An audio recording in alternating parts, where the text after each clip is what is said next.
का एस्टिमेट रहेगा कैपेक्स का। और इस बारी के कैपेक्स में जो हम लोग सारे एक्सपेक्ट कर रहे हैं, क्योंकि कई सालों से रोड्स, रेलवेज, टेलीकम्युनिकेशन, इन तरह के क्षेत्रों में बहुत बड़ी खर्चा का सम आवंटन किया गया था।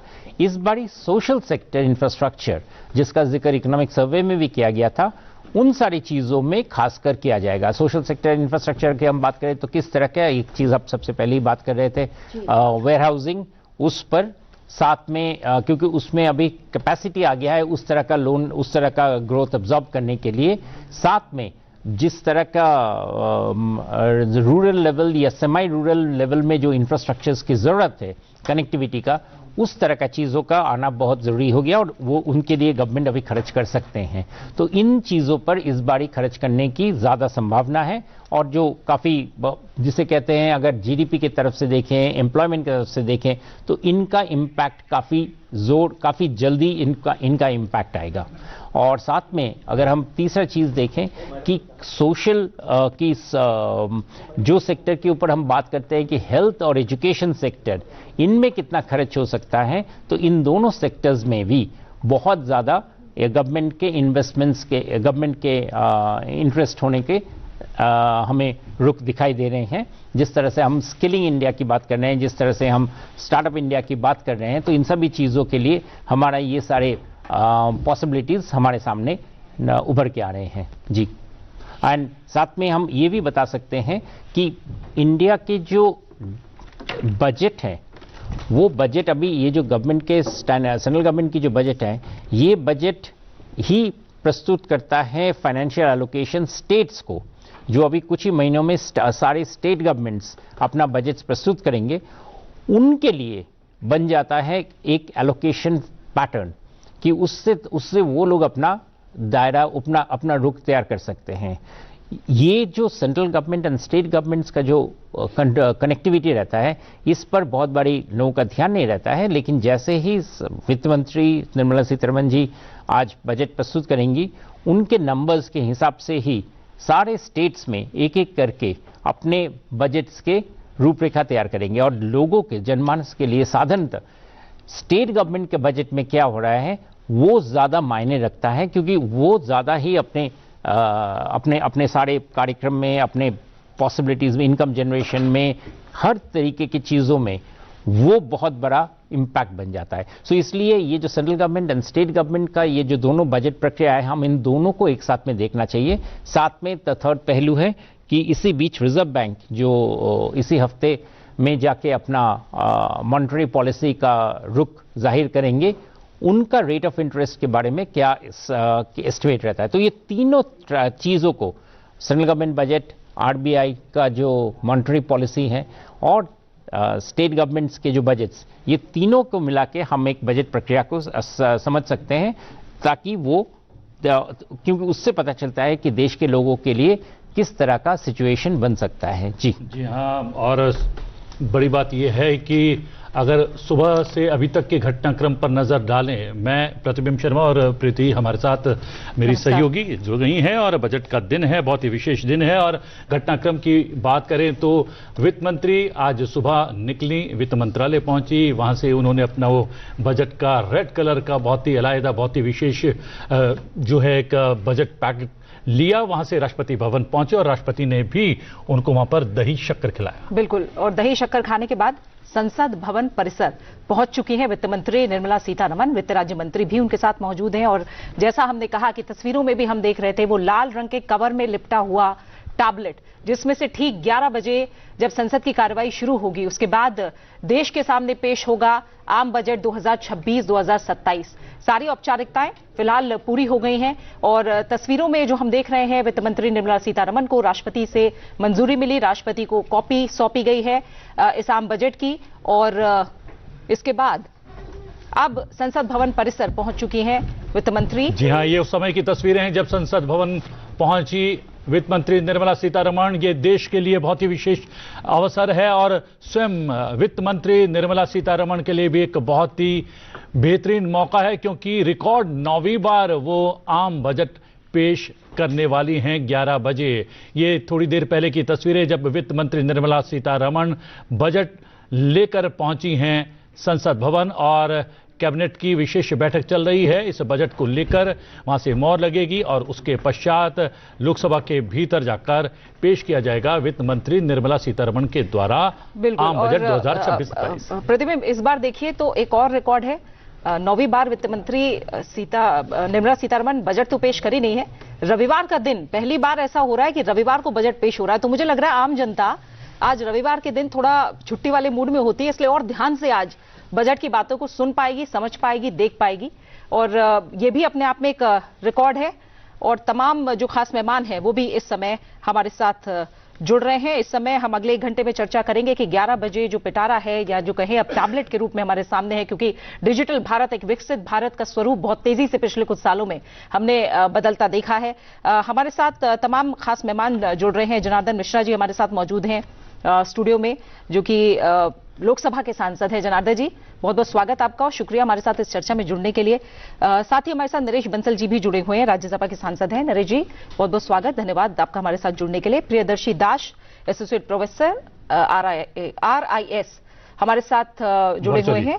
और इसके अलावा सिद्धार्थ भी हमारे साथ जुड़े हुए हैं, जो कि असिस्टेंट एग्जीक्यूटिव एडिटर है टाइम्स ऑफ इंडिया के। सिद्धार्थ जी, आपका भी स्वागत और शुक्रिया हमारे साथ जुड़ने के लिए। इसके अलावा डॉक्टर रंजीत मेहता, जो कि फेलो हैं IVLP, CEO and secretary general, PhD chamber of commerce and industry. Doctor Ranjit Mehta, शुक्रिया आपका और स्वागत संसद टीवी में। जी हाँ, और जनार्दन जी, बहुत ही विशेष अवसर है। वित्त मंत्री के तौर पर 9वां बजट पेश कर रही हैं निर्मला सीतारमण। और जो मेरी सहयोगी प्रीति ने कहा कि एक इतिहास रचा जा रहा है, परंपरा को पीछे छोड़ते हुए रविवार को पहली बार बजट पेश किया जाना कितना महत्वपूर्ण है? निश्चित रूप से जिस तरह से प्रधानमंत्री मोदी जी ने इस बजट का पहले समय और तिथि परिवर्तित की, अब आज विशेष परिस्थिति में चूंकि आज के ही दिन 1 तारीख को ही बजट पेश होने की प्रक्रिया निर्धारित की गई थी, इस वजह से आज रविवार होते हुए भी उस तिथि के अनुरूप बजट पेश किया जा रहा है। और निश्चित रूप से आज एक संदेश है कि कोई भी दिन अब अवकाश का दिन नहीं रहेगा है। हर व्यक्ति को देश का अपने लिए एक एक क्षण, एक एक पल, जिस तरह से प्रधानमंत्री जी का एक आह्वान है, हर व्यक्ति को अपना योगदान देना है। और इसी क्रम में आज ये बजट पेश किया जा रहा है। और सबसे बड़ी बात यह है नरेश जी, प्रधानमंत्री का मूल मंत्र है ना रुको, न ठहरो, ना आराम करो। और उसी का एक बेमिसाल ये उदाहरण है रविवार को देश का बजट पेश करना। निश्चित रूप से स्वतंत्रता के बाद पहली बार रविवार को बजट पेश हो रहा है और प्रधानमंत्री जी ने ऐसे बहुत से मिथकों को तोड़ा है। सबसे पहला मिथक तो यही तोड़ा गया था कि पहले ब्रिटिश संसद के हिसाब से बजट पेश होता था रात शाम को 5 बजे, क्योंकि वहाँ दिन के 11 तब बजते थे। 75 सालों में पहली बार प्रधानमंत्री नरेंद्र मोदी जी ने इसको बदला और अब 1 फरवरी को हमारे हिसाब से 11 बजे बजट आता है। उसी में आज का ये रविवार का दिन भी है। देश की जनता इसको बड़े आराम के साथ देखेगी, समझेगी, परखेगी और देश को विकसित राष्ट्र बनाने में अपना योगदान देगी। बिल्कुल। प्रियदर्शी दास, अगर मैं आपसे समझूं, क्योंकि बहुत सारे संकेत हमें मिले आर्थिक सर्वेक्षण से और प्रधानमंत्री ने जिस तरह की बातें बजट आने से पहले कही हैं, रिफॉर्म पर उन्होंने खासा जोर दिया है। इसीलिए कहा जा रहा है कि एक जो रिफॉर्म एक्सप्रेस पिछले कुछ सालों में चल गई है, हो सकता है उसे ही और गति दी जाए बजट के जरिए। क्या लग रहा है आपको? बिल्कुल सही बोल रहे हैं प्रीति जी, क्योंकि आप देखेंगे पिछले 8 बजट्स, उसमें 2 चीजें खास करके उभर के आती है। एक है कि जो कंट्री का जो मीडियम टर्म डेवलपमेंट प्लान है, जो स्ट्रैटेजी है, उसका जिक्र करना। दूसरा है कि जो एनुअल स्टेटमेंट ऑफ एक्सपेंडिचर और रेवेन्यू है, उसमें उस प्लान को किस तरह एक रूपरेखा देना। तो ईज ऑफ डूइंग बिजनेस और ईज ऑफ लिविंग, दोनों एस्पेक्ट्स पर ध्यान दिया गया है। जब हम ईज ऑफ डूइंग बिजनेस का बात बोलते हैं, इकोनॉमिक सर्वे में भी उसका इंडिकेशन हुआ है कि FDI को अट्रैक्ट करना, बिजनेस एनवायरनमेंट को सुधारने के लिए जो पुराने जो सारे रूल्स रेगुलेशन उसको रिपील करना, सिंप्लीफिकेशन, रैशनलाइजेशन, स्ट्रीमलाइनिंग, ये सब एरिया में काफी सारा प्रोग्रेस हुआ है और इसको प्रॉपर तरीके से लोगों में और बिजनेस कम्युनिटी में कम्युनिकेट किया गया है। तो ये एक अच्छा डायरेक्शन हुआ है। जहां तक ईज ऑफ लिविंग और सोशल प्रोटेक्शन का बात है, उसमें सारे बजट में आप देखेंगे कि लोगों का, आम लोगों को जो जो सुविधाएं मिल सकती है, जो लाभार्थी है, जो अलग अलग प्रोग्राम है, उसमें उसका कवरेज बढ़ाना, उसको इफेक्टिव बनाना, ये सब चीजें, चाहे वो गैस कनेक्शन हो, चाहे वो एनर्जी प्राइसेस हो, बाकी जो डायरेक्ट बेनिफिट ट्रांसफर हो, तो पूरी तरह से जो रिफॉर्म प्रोसेस का दो पहलू है, जिसमें हम बिजनेस को प्रमोट करते हैं, देश का जो तीनों सेक्टर है जिसमें से हमारा सोर्सेस ऑफ ग्रोथ रहता है, एग्रीकल्चर, मैन्युफैक्चरिंग और सर्विसेज, उसमें कैसे बुनियादी ढांचे में हम लोग परिवर्तन ला सकते हैं, कैपेक्स को बढ़ाना और वो सिंगल विंडो सिस्टम में काम करना, ये सब जो प्रोसेस चल रहा है ये रिफॉर्म प्रोसेस का ही हिस्सा है। और उसमें हम अभी 1 घंटे में बिल्कुल उसी का एक सिंबलिक प्रेजेंटेशन देखेंगे कि किस तरह वो पेश को और ज्यादा बढ़ोतरी मिलती है। जी हाँ, 1 घंटे के बाद जो है दूध का दूध पानी का पानी हो जाएगा। सिद्धार्थ, अगर बात करें आर्थिक सर्वेक्षण की, उसमें बेरोजगारी दर भी घटी है पिछले वित्त वर्ष में, और माना जा रहा है कि जिस तरीके से इंफ्रास्ट्रक्चर पर जोर है सरकार का, उस पर निवेश किया जा रहा है, वो एक बड़ी वजह है जो रोजगार बढ़े हैं और बेरोजगारी दर कम हुई है। तो इंफ्रास्ट्रक्चर पर इस बार भी आवंटन बढ़ेगा, उस पर ज्यादा जोर रहेगा बजट में माना जाए? जी बिल्कुल। यदि हम पिछले 6 वर्षों के बजट को देखें तो लगातार जो कैपिटल एक्सपेंडिचर होता है, जो पब्लिक इन्वेस्टमेंट होता है, चाहे वो रोड बनाने में या रेलवे में या अन्य क्षेत्रों में, उसमें वृद्धि होती जा रही है। और उम्मीद है कि इस साल भी उसी पथ पर हम चलेंगे और वृद्धि इस बार पुनः होगी, रोड बनाने के लिए, रेलवेज के लिए, वाटर रिसोर्सेज की तरफ में। तो इन सब एरियाज में काफी ध्यान रहेगा। इन 2 चीजों पे मैं और ध्यान आकर्षित करना चाहूंगा। पिछले वर्ष जो है सरकार ने पहले इनकम टैक्स में बचत दी, जिसके वजह से काफी कंजम्पशन डिमांड बढ़ा है। उसके अलावा जो है नवरात्र के समय में जीएसटी का भी रेट दर काटा गया और इससे भी कंजम्पशन का बूस्ट मिला है। और यदि आज जो आंकड़े आए हैं जीएसटी के वो देखें तो उसमें 6% से अधिक की वृद्धि है।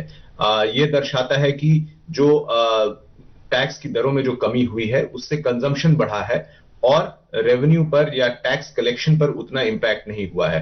तो कंजम्पशन और इन्वेस्टमेंट, ये दोनों इंजन जो है चल पड़े हैं और कंजम्पशन से और डिमांड बढ़ेगा, डिमांड से और इन्वेस्टमेंट होगा और आने वाले दिनों में निजी क्षेत्र भी निवेश करना उम्मीद कर रहे हैं कि वो बड़े स्तर पे करेगा। जी हाँ, और सबसे बड़ी बात यह है कि जिस तरीके से डॉक्टर रंजीत एफटीए हो रहे हैं, यूरोपीय संघ के साथ हुआ, ब्रिटेन के साथ हुआ, उस तरीके से विनिर्माण के क्षेत्र पर ज्यादा जोर दिया जाएगा। इसलिए माना जा रहा है कि एमएसएमई के लिए भी कुछ राहत, कुछ छूट इस बार के बजट में संभव है। बिल्कुल। डॉक्टर मेहता हमारे साथ फिलहाल प्रतिबिंब नहीं मौजूद है। नरेश जी और जनार्दन जी, आप दोनों से हम थोड़ा ज्यादा बातें करेंगे अभी, क्योंकि आप लोग को फिर संसद की कार्रवाई में हिस्सा लेने में जाना है। नरेश जी, एक दौर को अगर हम समझें, देखें, वैश्विक माहौल को समझें, अनिश्चितताओं से भरा दौर है। अब अगर हम अंतर्राष्ट्रीय मीडिया में बात करें तो मंदी की बात होती है, अनिश्चितताओं की बात होती है, जबकि भारत जो विजन लेकर चल रहा है वो रिफॉर्म्स का विजन लेकर चल रहा है और भारत में कहीं ना कहीं स्थिति स्थिर है और दुनिया भारत की अर्थव्यवस्था को एक बहुत आशा भरी नजर से देख रही है, बहुत कुछ सीख रही है, समझ रही है। तो ऐसे में बजट में इसका प्रतिबिंब दिखना या बजट में हम कहें पॉलिसी को लेकर खास तौर से अच्छे संकेत मिलना, इसकी कितनी उम्मीद? निश्चित रूप से, क्योंकि मोदी जी का लक्ष्य भी है कि रिफॉर्म, परफॉर्म, ट्रांसफॉर्म, पूरा देश उसमें लगा है और प्रारंभ से ही अनेक प्रकार के रिफॉर्म, टैक्स रिफॉर्म, सरलीकरण, इजी डूइंग बिजनेस, यहाँ तक कि इजी लिविंग, इस सब पर फोकस किया जा रहा है। और इसमें भी चूंकि हमारी अर्थव्यवस्था आज विश्व के अनिश्चितता के माहौल में भी स्थिरता के साथ, तेजी के साथ आगे बढ़ रही है, 7% के आसपास हमारा जीडीपी है, तो उसको निश्चित रूप से बनाए रखने के लिए और आगे बढ़ने के लिए, क्योंकि 2047 का विकसित राष्ट्र का लक्ष्य प्राप्त करना है, तो इसलिए जो हमको उससे लाभ मिला है, make in India, stand up, startup, इन सब से जो लाभ मिला है, एमएसएमई को हमने बूस्ट किया है, उस पर, उस सेक्टर पर और अधिक फोकस इस बजट में होगा, ऐसी मैं उम्मीद करता हूं। और सबसे बड़ी बात है कि हम देख रहे हैं कि ऊर्जा के क्षेत्र पर भी काफी निवेश किया जा रहा है, विशेष रूप से रिन्यूएबल एनर्जी पर। जनार्दन जी, क्या माना जाए, इसको और ज्यादा विस्तार दिया जाएगा इस बजट में? निश्चित रूप से जिस तरह से एनर्जी के क्षेत्र में इन्वेस्टमेंट हुए हैं, और पहले तो हमारी अभी भी कोयले पर अधिक निर्भरता है, लेकिन उसके बावजूद भी नवीकरणीय ऊर्जा, परमाणु ऊर्जा, इस पर जो जिस तरह से ध्यान दिया गया है, और वितरण के मामले में जिस तरह से ध्यान फोकस किया गया है, उससे आज आप देखिए कि 24 घंटे बिजली, चाहे वो गांव हो, चाहे सड़क, चाहे शहर हो, 24 घंटे बिजली हर जगह उपलब्ध है। और ये सब कुछ बिना निवेश के संभव नहीं हो सकता था। आज कोयले की कोई कमी नहीं, हमारे पास लगभग 11 महीने के कोयले का स्टॉक उपलब्ध है। तो ऐसी परिस्थिति में विद्युत के क्षेत्र में जिस तरह का काम हुआ है, और एक ग्रिड बना करके पूरे देश को एक साथ सप्लाई चेन में संबद्ध किया गया है, वो अपने आप में अभूतपूर्व है। और ये मोदी जी के विजन का ही परिणाम है कि आज हम गांव में छोटे अंदर चले जाइए, मैं तो रिमोट एरिया का से आता हूं, वहां भी 24 घंटे बिजली गांव में एक एक घाड़ी में उपलब्ध है, एक टोले में उपलब्ध है। ये बहुत बड़ी उपलब्धि है। बिल्कुल। और सिद्धार्थ, एक चीज अगर हम समझे, ठीक है बजट से जो निकलेगा, लेकिन एक डिसिप्लिन की बात होती है। जब हम फिस्कल डेफिसिट वर्सेस ग्रोथ की बात करते हैं, तो ये आज की बहस नहीं है, ये हमेशा चलती रही बहस है। लेकिन अब अगर हम भारत के थोड़े से हालिया अनुभव को देखें, समझे, तो क्या इस मामले में भारत परिपक्व होकर फैसले लेता दिखाई दे रहा है? बिल्कुल। हम अपने हित में जो निर्णय लेने हैं, वो सारे निर्णय हम ले रहे हैं। और चाहे वो कहां से हम इंपोर्ट करें या किस तरीके से हम अपने इंडस्ट्रीज को सपोर्ट करें, वो बजट के माध्यम से हो या अन्य माध्यम से, जैसे बता रहे हैं कि सरलीकरण एक बहुत बड़ा मुद्दा रहा है। और यदि हम पिछले कुछ वर्षों को देखें तो एक बजट में ट्रांसपेरेंसी आ गई है, जो काफी चीजें जो कि अगली पायदान के रूप में होता है। इस बार का बजट भी भारत को विकसित भारत बनाने की दिशा में एक कदम और आगे बढ़ाने वाला होगा। जी हां, और सबसे बड़ी बात यह है कि घटनाक्रम बहुत तेजी से बदल रहा है। जैसा कि हमने टाइमलाइन बताया कि सुबह वित्त मंत्री वित्त मंत्रालय के लिए निकली, वहां से बजट लिया, बजट के बाद एक्सप्रेस, प्राइम मिनिस्टर का रिफॉर्म एक्सप्रेस बहुत तेजी से आगे बढ़ेगा। और भारत का बजट को आज के दिन में विश्व देखता है, पूरा देखता है कि भारत का बजट में क्या होगा। तो सब हम लोग अच्छा से उम्मीद के साथ आज बजट सुनेंगे। जी बिल्कुल। बिल्कुल, जैसा प्रतिबिंब आप कह रहे हैं कि तेजी से प्रतिक्रियाएं आ रही हैं, और हर मंत्रालय, हर मंत्री और एक तरह से हर सेक्टर में कहूं, अपने लिए उम्मीद लगाए बैठा है। बहुत दिलचस्प तस्वीरें हैं, मैं चाहूंगी एक बार आप उन तस्वीरों को दिखाएं, क्योंकि वो जो रिकॉर्ड बनने वाला है आज 11 बजे के बाद, लगातार 9वीं बार वित्त मंत्री निर्मला सीतारमन बजट पेश करेंगी। और ये अपने आप में एक मैं कहूं गर्व से भरा पल भी होगा, जब पूरी दुनिया देखेगी कि भारत सिर्फ विमेन लेड डेवलपमेंट की बात ही नहीं करता, बल्कि उसे साकार करता है और साक्षात अपनाता है। तो जब हम देखेंगे कि महिला राष्ट्रपति से मंजूरी मिलने के बाद अब एक महिला वित्त मंत्री 9वीं बार इस देश में बजट पेश करेंगी, तो अपने आप में एक बेहद खुशनुमा पल होगा। और सबसे बड़ी बात है, किरण रिजिजू ने एक बहुत बड़ी बात कही है, पहले पूरे देश की निगाह रहती थी आम बजट पर, अब पूरे विश्व की निगाहें जो हैं भारत के बजट पर है कि भारत के बजट में क्या कुछ होता है। जिस तरीके से पूरे विश्व का अगुवा बनकर सामने आया है भारत। और हमारे साथ लगातार प्रियदर्शी भी जुड़ी हुई है। प्रियदर्शी, क्या पूरा विश्व देख रहा है भारत के बजट को? बिल्कुल देख रहा है, क्योंकि आप अभी अगर रिसेंट इकोनॉमिक डेवलपमेंट इंडिया का देखिए, जो इकोनॉमिक सर्वे भी बता रहे हैं, उससे पहले हम जो देशों का डेटा भी देखे, जो रेजिलियंस इंडियन इकोनॉमी ने डेमोन्स्ट्रेट किया हुआ है, डिस्पाइट ऑफ सेवरल जो टैरिफ का जो थ्रेट है और जो जियोपॉलिटिकल अनसर्टेनिटी है, उसके बावजूद जिस तरह का हमने ग्रोथ अचीव किए हैं, जिस तरह का मैक्रो इकोनॉमिक फंडामेंटल अभी है, वो एक इंडिकेट करता है कि इंडियन इकोनॉमी कितना इम्पोर्टेंट है ग्लोबल इकोनॉमी के लिए। नॉट जस्ट कि एक इन्वेस्टमेंट डेस्टिनेशन है, बट इसका इतने बड़े आबादी के साथ इकोनॉमी को मैनेज कैसे किए हैं इस तरह का जियोपॉलिटिकल अनसर्टेनिटी में, तो वो जरूर देखेंगे और समझने की कोशिश करेंगे कि कैसा इनका पॉलिसी मैनेजमेंट रहा है, क्रेडिबल रहा है, सो दैट कि ये रिजल्ट अचीव कर पाए। दूसरा ये है कि जो इमर्जिंग मार्केट लीडरशिप में जो इंडिया और ग्लोबल साउथ के पॉइंट ऑफ व्यू से जो इंडियन लीडरशिप को अभी देखा जा रहा है पिछले एक दशक से, तो वो भी एक एंगल पहलू डेमोन्स्ट्रेट करता है कि इंडिया क्या कर रहा है, तो उससे हमको कोई लेसन मिल सकता है क्या, कोई हम उसको रेप्लिकेट करने का स्कोप मिल रहा है क्या। कई सारे ऐसे मुद्दे हैं, फील्ड है, डिजिटल इकोनॉमी हो, यूपीआई हो, डायरेक्ट बेनिफिट ट्रांसफर हो, सोशल सेक्टर में जो मुद्रा स्कीम का जो आउटरीच हो, फाइनेंशियल इंक्लूजन हो, ये सारे फ्रंट में आप देखेंगे जो इंडिया का जो पिछले कई सालों से जो उपलब्धियां रहा है वो तो मॉडल बन के उभर रहा है। तो जो आप बोल रहे हैं उसमें कोई डिसएग्रीमेंट नहीं है, पक्का उसको देखेंगे और हम लोग उम्मीद कर रहे हैं कि कमेंट्स भी बहुत जल्दी आ जाएगा जैसे ही फाइनेंस मिनिस्टर का स्पीच खत्म होगा। बिल्कुल, और ये वही दिलचस्प तस्वीरें हैं जो आप देख रहे हैं। ये हम एक तरह से कंपैरिजन भी देख पा रहे हैं और अलग अलग सालों में वित्त मंत्री निर्मला सीतारमन ने जो बजट पेश किया है उसकी तस्वीरें भी हम लगातार देख रहे हैं। डॉक्टर रंजीत मेहता भी इस समय हमारे साथ जुड़े हुए हैं। डॉक्टर मेहता, अगर उद्योग जगत की अपेक्षाओं आकांक्षाओं को समझने की कोशिश करें तो उद्योग जगत की सबसे बड़ी जरूरत है नीति स्थिरता, पॉलिसी में स्टेबिलिटी हो, जिसकी उम्मीद हमेशा उद्योग जगत करता है। अब किस तरह के लॉन्ग टर्म इंडिकेशंस आपको लग रहा है कि इस साल बजट में मिल सकते हैं? और क्योंकि एक बड़ी चुनौती वैश्विक स्तर पर बनी हुई है और मंदी की जब हम बात कर रहे हैं, वैश्विक मांग में सुस्ती देखने को मिल रही है, ऐसे में उद्योग जगत इस बजट के जरिए किस तरह के प्रावधानों की उम्मीद कर रहा है? Thank you.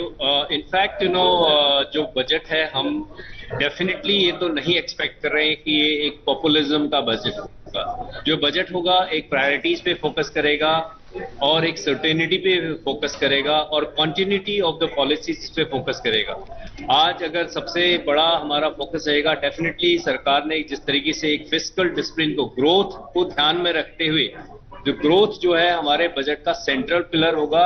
अगर ग्रोथ में भी सिर्फ एम्प्लॉयमेंट लेड ग्रोथ की हमें संभावना, और ये हमें जरूर हम कह सकते हैं एम्प्लॉयमेंट लेड ग्रोथ होगा, और उस पे कैसे सरकार जो है फिस्कल प्रूडेंस को ध्यान में रखते हुए सारे प्रायोरिटीज को अपने सेट करेगी। और तीन मुख्य बातों पे हमें उम्मीद है कि फोकस रहेगा, कैसे देश में कैपिटल फॉर्मेशन हो और कैसे प्राइवेट इन्वेस्टमेंट बढ़े, और इंफ्रास्ट्रक्चर लेड ग्रोथ पे डेफिनेटली फोकस रहने की उम्मीद है।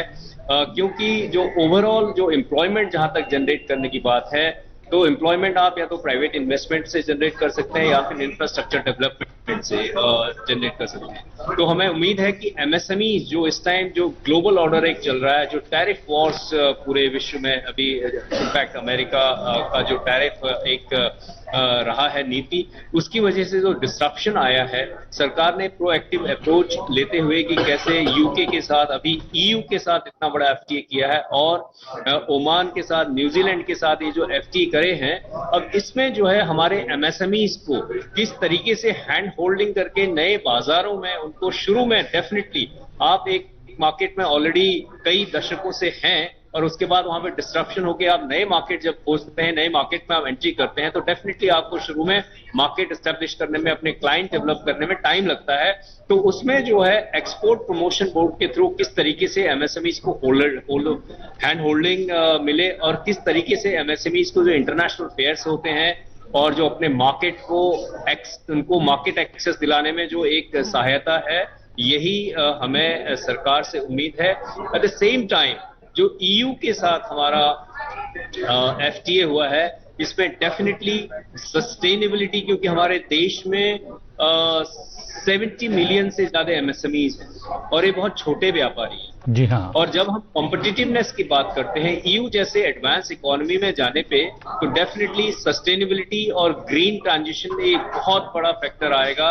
किस तरीके से उनको ग्रीन ट्रांजिशन में मदद मिले, किस तरीके से उनको ज्यादा सस्टेनेबल बनाने में एक इकोसिस्टम बनाया जाए जिससे कि उस ग्लोबल मार्केट में वो एंट्री कर सके। और मुख्य बात यह है कि एग्रीकल्चर जो है हमारे पूरे इकोनॉमी का एक बहुत अहम हिस्सा है, और हमारी एग्रीकल्चर में सबसे बड़ी बात यह है कि कैसे हम डाइवर्सिफाई करें एग्रीकल्चर में।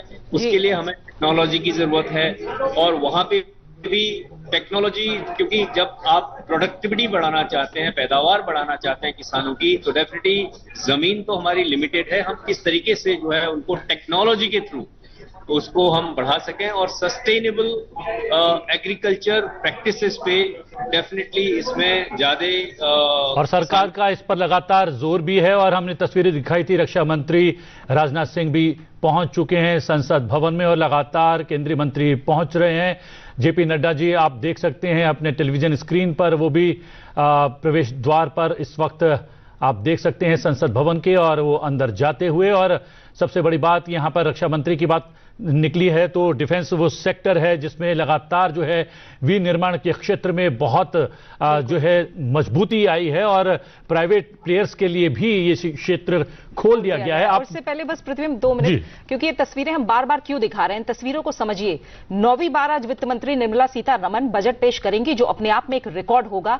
और ये साल दर साल की तस्वीरें देख रहे हैं, और ये ट्रांजिशन भी समझिए कि जब पेपर से होता हुआ 2021 में टेक्नोलॉजी बदली, पेपरलेस पार्लियामेंट की जब हम बात करते हैं, 2021 वो साल रहा जब टैबलेट के जरिए बजट पेश करना शुरू हुआ। और ये जो आप समझ रहे हैं आंकड़े, 8 बार लगातार बजट पेश किया, अब 9वीं बार वो साल होगा जब वित्त मंत्री निर्मला सीतारमण बजट पेश करेंगी। इसके पहले ये रिकॉर्ड मोरारजी देसाई के नाम जरूर है, लेकिन लगातार उन्होंने बजट पेश नहीं किए 10 बार, 6 बार उन्होंने लगातार बजट पेश किए। और पहली वित्त मंत्री, सिर्फ महिला नहीं, देश की पहली वित्त मंत्री बनेंगी निर्मला सीतारमण, जो लगातार 9वीं बार बजट पेश करेंगी। मनमोहन सिंह ने 5 बार बजट पेश किया, और इसके अलावा जो अलग अलग वित्त मंत्री रहे हैं उनके नाम भी ये रिकॉर्ड 5 बार रहा, और 9वीं बार अब ये रिकॉर्ड वित्त मंत्री निर्मला सीतारमण के नाम। जी हाँ, और ये तस्वीरें इसलिए भी महत्वपूर्ण है, नारी शक्ति की परिचायक हैं ये तस्वीरें, और नारी शक्ति के रूप में प्रीति भी यहाँ पर विराजमान है स्टूडियो में, और बार बार इन तस्वीरों के बारे में जिक्र कर रही हैं। और मैं बात कर रहा था आपसे जनार्दन जी, क्योंकि आप जनप्रतिनिधि हैं, जो है विचारों का प्रतिनिधित्व भी करते हैं, तो एक जनप्रतिनिधि के नाते आपके मन में क्या आता है कि क्या कुछ होना चाहिए, पहले 3 बिंदु या 3 क्षेत्र जिन पर जोर होना चाहिए एक जनप्रतिनिधि के तौर पर इस बजट में? सबसे पहली जो एक तो खेती का जो मामला है, और जिस तरह से कृषि का उत्पादन रिकॉर्ड स्तर पर पहुंचा है, पशुधन के मामले में दूध के उत्पादन में हम सबसे आगे हो गए हैं, मछली उत्पादन हो रहा है, और इंफ्रास्ट्रक्चर गांवों में प्रधानमंत्री ग्राम सड़क योजना के माध्यम से, और ये ग्राम पंचायतों को सशक्त करने के लिए जिस तरह से एक नया, जी हाँ, जैसा कि हम लगातार बता रहे हैं कि घटनाक्रम बदल रहा है, प्रधानमंत्री भी पहुंच चुके हैं संसद भवन, आप देख सकते हैं अपने टेलीविजन स्क्रीन पर। कैबिनेट की बैठक शुरू हो गई है, और आपको बता दें एक औपचारिकता होती है जब प्रेसिडेंट को ये बजट की कॉपी सौंपी जाती है, उनकी मंजूरी के बाद कैबिनेट की मंजूरी मिलना बजट को जरूरी है। ये तमाम औपचारिकताएं हैं जो निभाई जाती हैं, और कैबिनेट की मंजूरी के बाद जब 11 बजे संसद की कार्रवाई शुरू होगी तो वित्त मंत्री निर्मला सीतारमण लोकसभा में बजट पेश करेंगी। और जैसा मैं एक बार फिर से बता रही हूं, नया इतिहास बनाएंगी वित्त मंत्री निर्मला सीतारमण, देश की पहली ऐसी वित्त मंत्री जो लगातार 9वीं बार आज बजट पेश करेंगी। जी हाँ, और एक और इतिहास आज बन रहा है, पहली बार आम बजट देश का रविवार के दिन पेश किया जा रहा है। आप कुछ कह रहे थे जनार्दन जी? हाँ, तो वो दूसरा जो पानी का संकल्प है, आप गाँव में या कि जिस तरह का पीने का पानी का भी शुद्ध पानी नहीं मिल पा रहा है लोगों को, उसके लिए पानी की आवश्यकता है, हर घर को शुद्ध जल मिले, उसके लिए जल जीवन मिशन के तहत हर घर नल का काम चल रहा है, और लगभग 12 करोड़ परिवारों में ये पहुंच भी चुका है। पिछले साल 1 करोड़ से ज़्यादा परिवारों में पानी पहुंचा है। तो मेरी प्राथमिकता तो, मैं जिस इलाके से आता हूं और देश के लिए भी वो आवश्यक है, कृषि के क्षेत्र में उत्पादन की वृद्धि और उसकी गुणवत्ता, पौष्टिकता, उसके साथ ही साथ दूध उत्पादन, मछली उत्पादन और शुद्ध जल और मकान, लोगों को रहने के लिए जिस तरह से 4 करोड़ मकान दिए गए हैं, बनाए गए। पिछले वर्ष ही 32 लाख मकानों का निर्माण हुआ है। तो अगर हमने खेती बढ़ा दी, दूध बढ़ा दिया, पानी दे दिया लोगों को, शुद्ध पानी और मकान मिल जाए, तो इससे स्वास्थ्य सुविधाओं का भी तेजी से विस्तार हुआ है। जिस तरह से हर जिले को एक मेडिकल कॉलेज देने का अभियान चल रहा है, उससे स्वास्थ्य सेवाओं में बहुत भारी वृद्धि होने की संभावना है। और इसके साथ ही जिस तरह से आयुष्मान भारत के तहत लगभग 11 करोड़ लोगों को राहत मिली है, पिछले साल ही लगभग 1.5 करोड़ लोगों को इसका लाभ मिला है। तो इस तरह से स्वास्थ्य के क्षेत्र में, शिक्षा के क्षेत्र में भी जिस तरह से नए नए द्वार खुल रहे हैं और विदेशों से जो हमारा टाई अप चल रहा है, ये जो स्वतंत्र एग्रीमेंट हो रहे हैं और अभी EU के साथ जिस तरह के शिक्षा के स्तर को बढ़ाने के लिए को प्राथमिकता दी गई है, इससे मैं समझता हूं कि शिक्षा, स्वास्थ्य और कृषि, पानी, आवास, इन सारे चीज़ों की आवश्यकताएं हैं। और देश का नेतृत्व, हमारे प्रधानमंत्री जी का जो विजन है, वो मैं समझता हूं कि देश की आकांक्षाओं के अनुरूप, गरीबों की आकांक्षाओं के अनुरूप, ग्रामीणों की अपेक्षाओं के अनुरूप और जो स्लम्स एरिया है उनकी अपेक्षाओं के अनुरूप ये देश आगे बढ़ रहा है। बिल्कुल। नरेश जी, इसके अलावा हमने देखा जब किसानों की बात हुई, महिला, युवा और खासकर स्किल डेवलपमेंट को लेकर, क्योंकि तेजी से अब डिमांड बढ़ रही है मार्केट में, टेक्नोलॉजी ड्रिवन हम हो रहे हैं, एआई अब बहुत तेजी से मैं कहूं एक अपॉर्चुनिटी बनकर आ रहा है, जिसे कई लोग एक चैलेंज के रूप में भी देख रहे हैं। तो स्किल डेवलपमेंट पर और खासकर युवाओं की ट्रेनिंग पर फोकस ये कितना अहम रहने वाला है? निश्चित रूप से स्किल डेवलपमेंट पर पिछले बार के बजट में भी बड़ा फोकस था। 1000 ITI को अपग्रेड करने का काम और युवा कौशल विकास में इंडस्ट्री के अंदर उनको ट्रेनिंग हो, इसके लिए ट्रेनिंग सपोर्टेड स्कीम लाई गई युवा कौशल में और अनेक हजारों युवकों को उसका लाभ मिला है। तो परसों ही श्रम मंत्री जी ने पार्लियामेंट में बताया कि पिछले वर्ष 2 करोड़ 20 लाख लोगों को रोजगार मिला है। तो इसलिए आवश्यकता स्किल लेबर की, स्किल एम्प्लॉयमेंट की ज़्यादा है, क्योंकि विश्व के साथ compete करना है, एक्सपोर्ट बढ़ रहा है, हमारा मैन्युफैक्चरिंग बढ़ रहा है, तो इंडस्ट्री के अनुरूप टैलेंट मिले, इसके लिए बहुत फोकस पिछले बजट में भी था और इस बजट में भी होगा।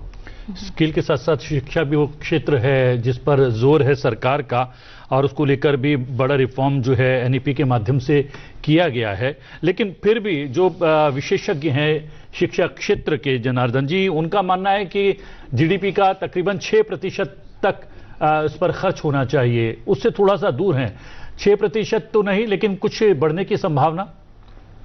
निश्चित रूप से जिस तरह से शिक्षा का ज्ञान के नए क्षेत्र विकसित बढ़ रहे हैं और केवल अब शिक्षा कुछ सीमित पाठ्यक्रमों तक सीमित नहीं रह गई है। अब तो नई शिक्षा नीति के माध्यम से विषयों का अध्ययन सरल हुआ है।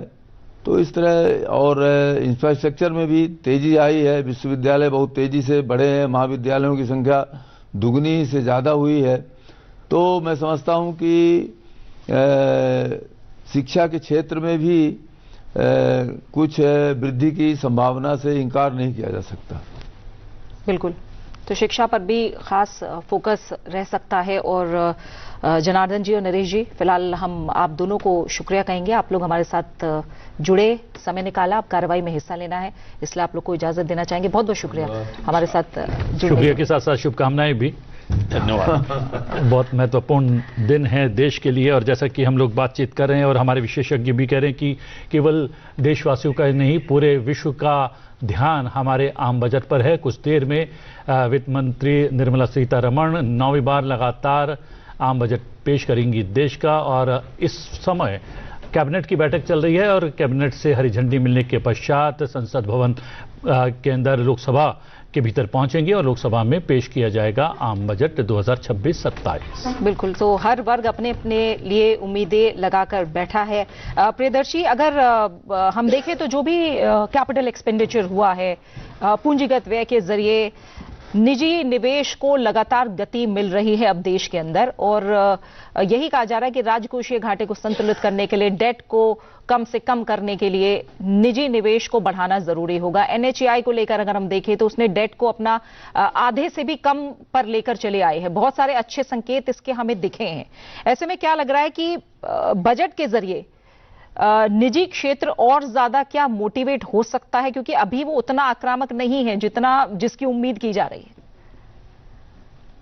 तो इंफ्रास्ट्रक्चर फाइनेंसिंग का जब बोल रहे हैं कि कोई भी देश चाहेगा कि उसका डेट लेवल इतना बढ़ ना जाए कि वो मैनेज नहीं कर पाए।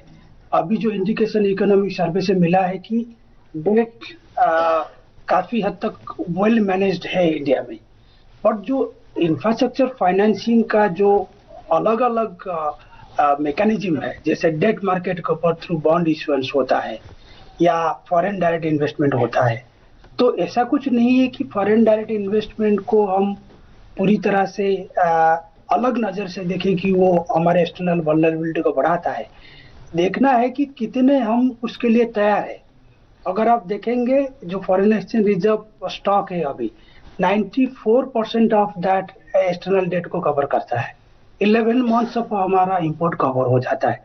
तो डोमेस्टिक मार्केट, इंडियन मार्केट जो है कैपिटल मार्केट, उसमें कई सारे ऐसे innovative instrument time to time सोचा जा रहा है कि कैसे हम इंफ्रास्ट्रक्चर बॉन्ड के जरिए और जो लोकल करेंसी डेट के जरिए वो जो कैपिटल फंडिंग का जो जरूरत है उसको मीट कर पाए।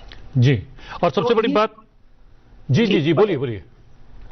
तो ये भी आंकड़ा मिला है कि जो इस बार जो डोमेस्टिक रिसोर्स मोबिलाइजेशन हुआ है, both equity market and debt market, और जो न्यू आईपीओ जो इशू हुआ है, सारे आंकड़े जो है कंट्री के फेवर में है।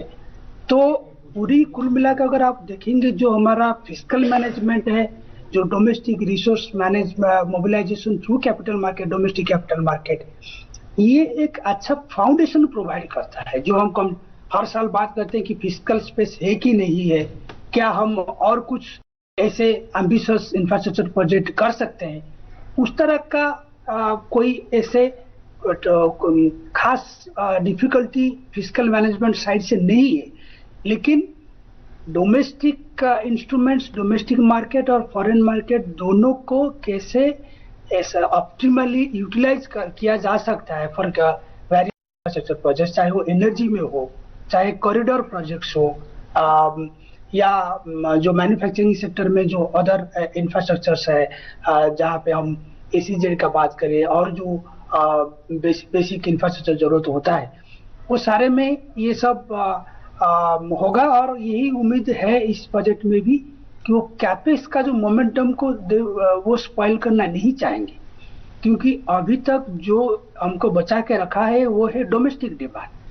अब डोमेस्टिक डिमांड सही तरीके से कंट्री का इकोनॉमी को कंट्रीब्यूट किया है despite of so much of turbulence in external market.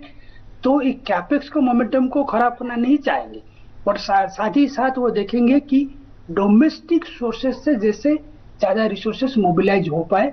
अगर आप और एक आंकड़ा बता के मैं अपना इंटरवेंशन खत्म करूंगा कि 1000 के आसपास कुछ एक रूल्स रेगुलेशन है जिसको सेबी ने कंसोलिडेट किया है। जो मैं पहले बता रहा था कि जो सिंप्लीफिकेशन का जो दौर चल रहा है उसको कंसोलिडेट करके वो और ज्यादा प्रोसेस को सिंप्लीफाई कर रहे हैं कि इन्वेस्टर का इंटरेस्ट बढ़े, और रिटेल इन्वेस्टर को कैसे इंफ्रास्ट्रक्चर बॉन्ड और दूसरे टाइप का जो इंस्ट्रूमेंट है उसमें उनका ध्यान अट्रैक्ट करे। तो ये सारा जो एफर्ट है वो ऑनगोइंग है।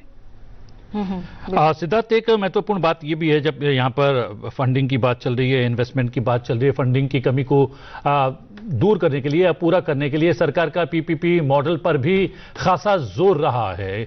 क्या वो वर्क करता हुआ नजर आ रहा है या उसकी कुछ चुनौतियां हैं? उन चुनौतियों को जो है उस पर विजय प्राप्त करने के लिए क्या कुछ इस बार बजट में कुछ विशेष या नए प्रावधान हो सकते हैं? यदि आप देखें तो रोड सेक्टर हो या कुछ अन्य क्षेत्र हों, वहां पर पीपीपी मॉडल बहुत ही सार्थक रहा है। और ये रेलवे में उतना इसमें पीपीपी पे काम उस गति पे नहीं हो पाई है जिसकी उम्मीद की जा रही थी, चाहे वो रेलवे स्टेशन रीडेवलपमेंट हो या इस किस्म के प्रोजेक्ट्स हों। तो उम्मीद है कि रेलवे के क्षेत्र में काफी इसमें काम बढ़ेगा। डिफेंस के क्षेत्र में आपने देखा कि निजी क्षेत्र के साथ सरकार ने काफी अच्छे तरीके से काम किया है और नई कंपनियां आई हैं जो कि ड्रोन और अन्य क्षेत्रों में काम कर रही हैं। और इस बार भी पीपीपी पे जोर रहेगा ताकि सर्विस डिलीवरी या में इम्प्रूवमेंट आए और सबको इसका फायदा मिले। और ये भी लग रहा है कि जिस तरीके से 2047 तक विकसित राष्ट्र बनाने का गोल सेट किया है प्रधानमंत्री नरेंद्र मोदी ने, डॉक्टर रंजीत, आत्मनिर्भरता उसके लिए बेहद आवश्यक है। और आत्मनिर्भरता की दृष्टि से देखें तो डिफेंस एक ऐसा सेक्टर है, रिन्यूएबल एनर्जी दूसरा एक सेक्टर है जिस पर लगातार जो है काम हो रहा है। और तीसरा सेक्टर है रेलवे में जिस तरीके से वंदे भारत ट्रेन एक के बाद एक इंट्रोड्यूस हो रही हैं और साथ ही साथ जिस तरीके से नए स्टेशन जो हैं अमृत भारत स्टेशन के नाम पर वो तैयार किए जा रहे हैं, तो इन क्षेत्रों पर लगातार जोर है। और आत्मनिर्भर भारत बनाकर किस तरीके से भारत को विकसित राष्ट्र एक रिकॉर्ड समय में बनाया जाए, उस पर खासा जोर है। उसी को आगे बढ़ाया जाएगा इस बजट में। जी बिल्कुल, ये आपने बहुत महत्वपूर्ण बात कही। जैसे कि भारत ने 2070 तक नेट जीरो होने का मिशन लिया है, तो उसमें हमें 2030 तक 500 गीगावाट रिन्यूएबल एनर्जी हमें देश में एम्प्लॉय करनी है, जिसके लिए कि हमने पहले अगर आप देखें तो भारत सस्टेनेबिलिटी के जो एक आवश्यकता है उस पर बहुत ही ज्यादा सीरियस है। हम लोग बहुत कमिटेड हैं। हमारा जो पहले टारगेट था कि बाय 2030 हम लोग करीब 30% जो है कार्बन रिड्यूस करेंगे, लेकिन फिर से उसको बढ़ाया गया कि 45% carbon reduction in the economy जो रहेगा बाय 2030। ये बहुत महत्वपूर्ण कदम है। और जो हमारे नए नए एफटीएज हो रहे हैं, खास तौर पे जो हमने ईयू के साथ एफटीए किया है, इसमें सस्टेनेबिलिटी का, ग्रीन ट्रांजिशन का बहुत बड़ा महत्व रहेगा। क्योंकि हमें अपने ग्रीन टेक्नोलॉजीज को अपने प्रोडक्शन में, अपने फैक्ट्रीज में, मैन्युफैक्चरिंग में उसको इंटीग्रेट करना बहुत जरूरी है। हमारे देश में करीब 70 मिलियन से ज्यादा एमएसएमईज हैं, तो कैसे उनको हैंड होल्ड किया जाए, क्योंकि जब आप ग्रीन ट्रांजिशन करेंगे तो आपको और अधिक फाइनेंस की जरूरत है। कैसे ग्रीन फाइनेंसिंग हो, और जो फाइनेंसिंग का मुद्दा रहा है एमएसएमईज के लिए बहुत ही एक महत्वपूर्ण मुद्दा हमेशा रहा है, और उसके लिए कई सारे कदम सरकार ने उठाए हैं। बट और इस दिशा में कैसे हम एमएसएमईज को हैंड होल्ड करें, और जिससे कि जो इंटरनेशनल मार्केट में कॉम्पिटिटिवनेस उनके पास आए। और उस कॉम्पिटिटिवनेस के लिए हमें दो बातें बहुत ज्यादा जरूरी हैं, एक सस्टेनेबिलिटी जैसे आपने कहा, और दूसरा रहेगा हमारा टेक्नोलॉजी इंटीग्रेशन। कैसे, बिकॉज गोइंग फॉरवर्ड आप दुनिया में कोई भी ग्रोथ देख लें, बिना टेक्नोलॉजी के कोई भी ग्रोथ संभव नहीं है। आप अपने सिस्टम में एफिशिएंसी लाना चाहते हैं तो डेफिनेटली आपको टेक्नोलॉजी का वो इंटीग्रेट करना पड़ेगा। और जो मुख्य जो समस्याएं एमएसएमईज की रही हैं हमेशा, तो definitely finance, access to easy and cheaper finance, affordable finance. Second रही है access to technology, and third रही है एक्सेस टू मार्केट। और जहां तक एक्सेस टू मार्केट में बहुत हद तक आप देखें तो जेम पोर्टल है, ओएनडीसी है, अभी नए नए एफटीएज जो सरकार ने किए हैं, हमें इस एफटीएज के थ्रू करीब 30% ऑफ द ग्लोबल इकोनॉमी में हमारा बिल्कुल इजी एक्सेस होगा, स्पेशली ईयू के एफटीए होने के बाद। और जो टेक्नोलॉजिकल इंटीग्रेशन है, इसमें डेफिनेटली काफी फाइनेंस की जरूरत है, तो उस पे हमें एक इकोसिस्टम तैयार करना पड़ेगा। और हमने देखा है कि सरकार का जो बजट जितने भी अभी तक आए हैं, कभी हमने ये नहीं देखा कि ये जो बजट है पॉपुलिज्म पे बेस्ड हैं। हमेशा जो सरकार के बजट रहे हैं वो सिर्फ ग्रोथ ओरिएंटेड रहे हैं। स्पेशली जो इस टाइम सबसे ज्यादा अच्छे बजट की जरूरत है, सिर्फ ग्रोथ ही नहीं बल्कि एम्प्लॉयमेंट लेड ग्रोथ की देश में जरूरत है, क्योंकि हमारे 65% युवा इस देश में हैं जो कि यंग हैं, और we are the youngest country in the world. तो हमारे पास जो टैलेंट है उसको कैसे, अभी स्किल की बात चल रही थी, तो कैसे भारत सिर्फ भारत के लिए ही नहीं पूरे विश्व के लिए कैसे एक टैलेंट पूल यहाँ पे हम बना सकते हैं। तो इन सब पे जो लॉन्ग टर्म आई थिंक इस चीज को कैसे हम विकसित भारत के थ्रू अलाइन करके और इस पूरे जो एक सिस्टमेटिक चेंजेस होंगे, स्ट्रक्चरल जो चेंजेस होंगे, तो ये बजट जो है इन सब प्रोसेसेस पे डेफिनेटली फोकस करेगा। At the same time agriculture हमारी इकोनॉमी का एक बहुत महत्वपूर्ण हिस्सा है। डेफिनेटली उस पे भी आज अगर देखें तो कैसे हम सस्टेनेबल प्रैक्टिसेस को उसमें अपनाएं किसानों को, और कैसे उनको टेक्नोलॉजी दें जिससे कि हमारी जमीन या जो उनके पास खेती करने की जमीन है उसको बढ़ा नहीं सकते, बट हमें प्रोडक्शन हमें ज्यादा चाहिए, तो डेफिनेटली हमें टेक्नोलॉजी के थ्रू प्रोडक्टिविटी को बढ़ा सकते हैं। ओवरऑल मैं समझता हूं ये जो तीन चार चीजें हैं, जैसे इंफ्रास्ट्रक्चर है, एमएसएमईज है, इंफ्रास्ट्रक्चर की बात करें तो सिर्फ फिजिकल इंफ्रास्ट्रक्चर नहीं, social infrastructure, technological infrastructure, digital infrastructure, इन सब इंफ्रास्ट्रक्चर में फोकस करने की जरूरत है। इंडिया के पास डेफिनेटली इतने सारे चैलेंजेस हैं, बट हमें कैसे उन चैलेंजेस के थ्रू नेविगेट करके फिस्कल प्रूडेंस बना के रखना है, ये बहुत बड़ा चैलेंज सरकार के पास है, और जो मैं समझता हूं इतने सालों तक सरकार ने इसको बहुत अच्छी तरह से एड्रेस किया है। बिल्कुल। और इसी को अगर हम समझे प्रियदर्शी, क्योंकि आईएमएफ, वर्ल्ड बैंक दोनों कह रहे हैं कि ग्लोबल ग्रोथ जो है वो तो स्लो हो रही है, लेकिन इंडिया, भारत अभी भी फास्टेस्ट ग्रोइंग इकोनॉमी बना हुआ है। जब हम बाकी देशों से तुलना करते हैं और भारत की अर्थव्यवस्था को देखते समझते हैं, तो ऐसी क्या बड़ी बातें हैं जो भारत को अभी भी तेजी से बढ़ती अर्थव्यवस्था बनाए हुए हैं, और बजट में कैसे इसकी झलक देखने को मिलती है कि किस तरह के कदम उठाए जा रहे हैं जिनका परिलक्षित होना इंडिया क्या फास्टेस्ट ग्रोइंग इकोनॉमी में दिख रहा है कि अर्थव्यवस्था मजबूत बनी रहेगी। कि मैं थोड़ा सा उसका जो जिक्र कर रहे हैं, थोड़ा सा बैकग्राउंड प्रोवाइड करता हूं कि इंडिया जब शुरू में हम ग्लोबलाइजेशन का दौर था लेट 80s में और अर्ली 90s में, बहुत सारा स्पेकुलेशन था कि हम कैसे ग्लोबलाइजेशन को एम्ब्रेस करें। हमारा इन्फेंट डोमेस्टिक इंडस्ट्री है, हमारे लेबर इंटेंसिव सेक्टर्स है, तो धीरे धीरे कॉशियस ग्लोबलाइजेशन पाथ में हम लोग चल पड़े। और जब हम उसमें जो 2003 से 2007 ऑनवर्ड्स जो पूरी विश्व में जो हाई ग्रोथ फेज था, उसमें इंडिया ने अपना पोजीशन को कंसोलिडेट किया। और इंडिया का जो स्ट्रेंथ रहा है कि जो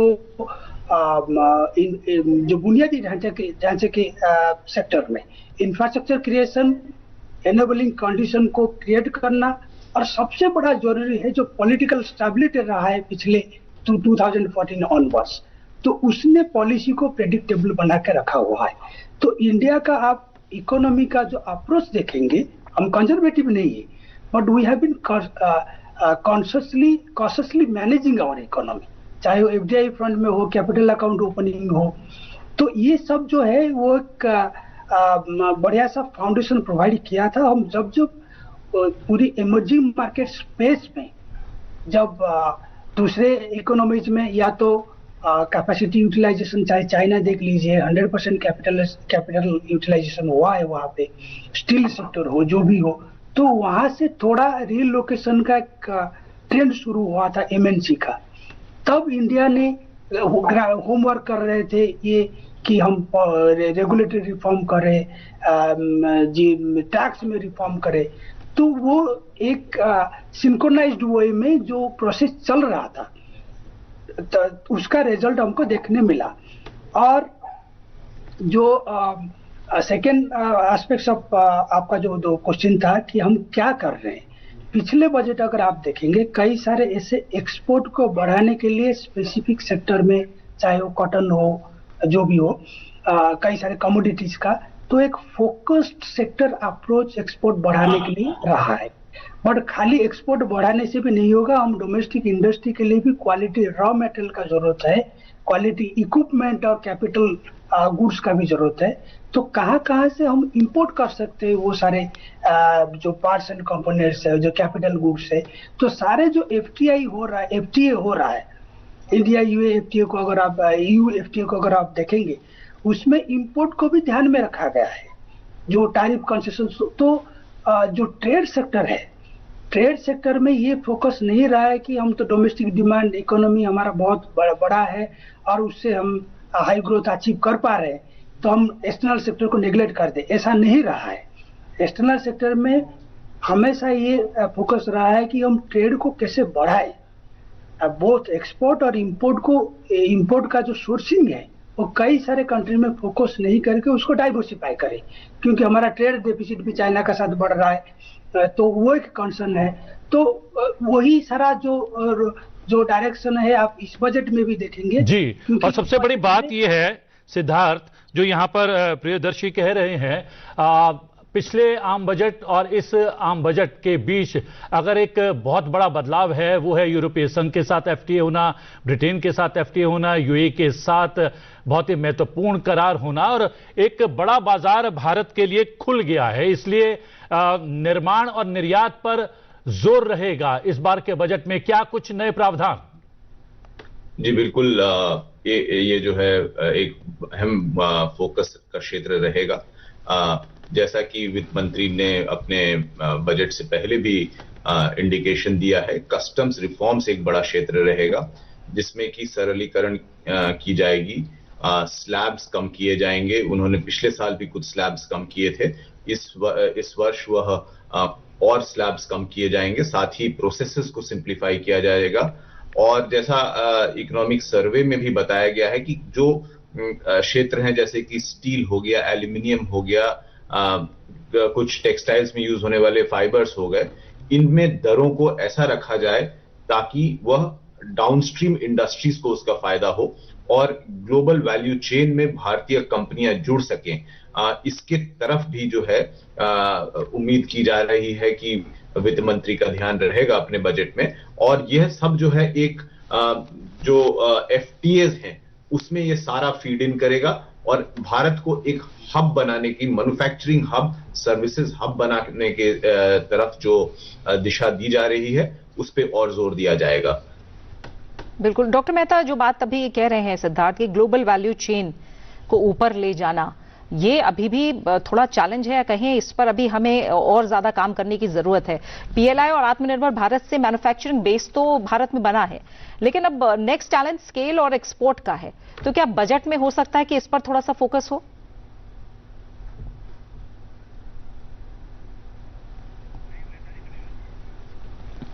लगता है डॉक्टर मेहता नहीं है इस समय हमारे साथ जुड़े हुए।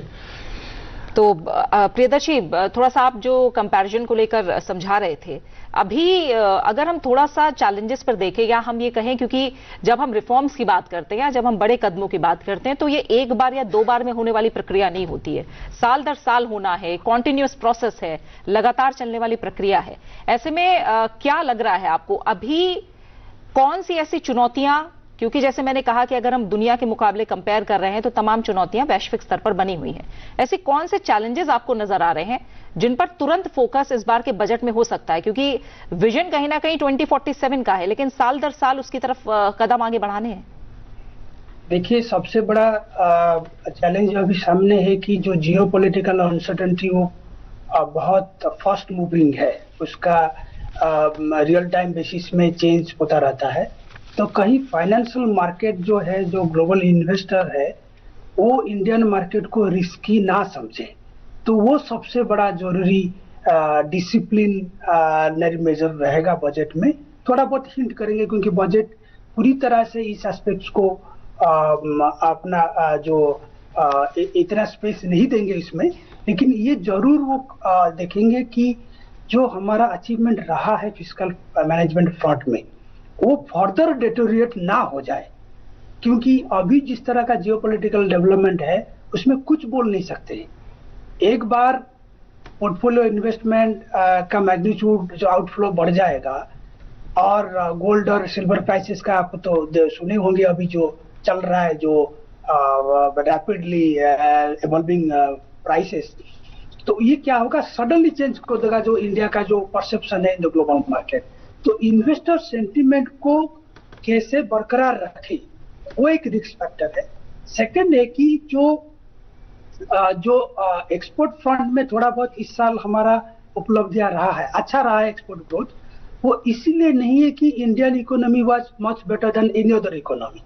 इसका ये रहा है कि काफी सारा फ्रंट लोडिंग भी हुआ है कि यूएस ने टैरिफ अनाउंसमेंट कर दिया है, लेकिन वो अनाउंसमेंट को इम्प्लीमेंट करने में जो टाइम लैग था उसमें सप्लायर्स उसको सप्लाई को फ्रंट लोड कर दिए हैं और प्राइसेस इमीडिएटली बढ़ा नहीं है। तो वो भी एक फैक्टर है साथ साथ। तो उसको कैसे हम एक्सपोर्ट को इतना कंप्लेसेंट नहीं होके एक ऑर्गेनिक वे में एक्सपोर्ट ग्रोथ को मेंटेन रखे, इसके लिए कॉम्पिटिटिव सेक्टर में ध्यान देना है, एक्सपोर्ट को डाइवर्सिफाई करना है। जैसे हमारा ट्रेडिशनल सेक्टर रहा है एक्सपोर्ट में, जेम्स ज्वेलरी है, फार्मास्यूटिकल है, अब नया नया सेक्टर हमारा एक्सपोर्ट में आ रहा है, डिफेंस है, इलेक्ट्रिकल कंपोनेंट है, बहुत जल्दी हम सेमीकंडक्टर फ्रंट में भी ये करेंगे। तो ये सारे सेक्टर में फोकस रहेगा।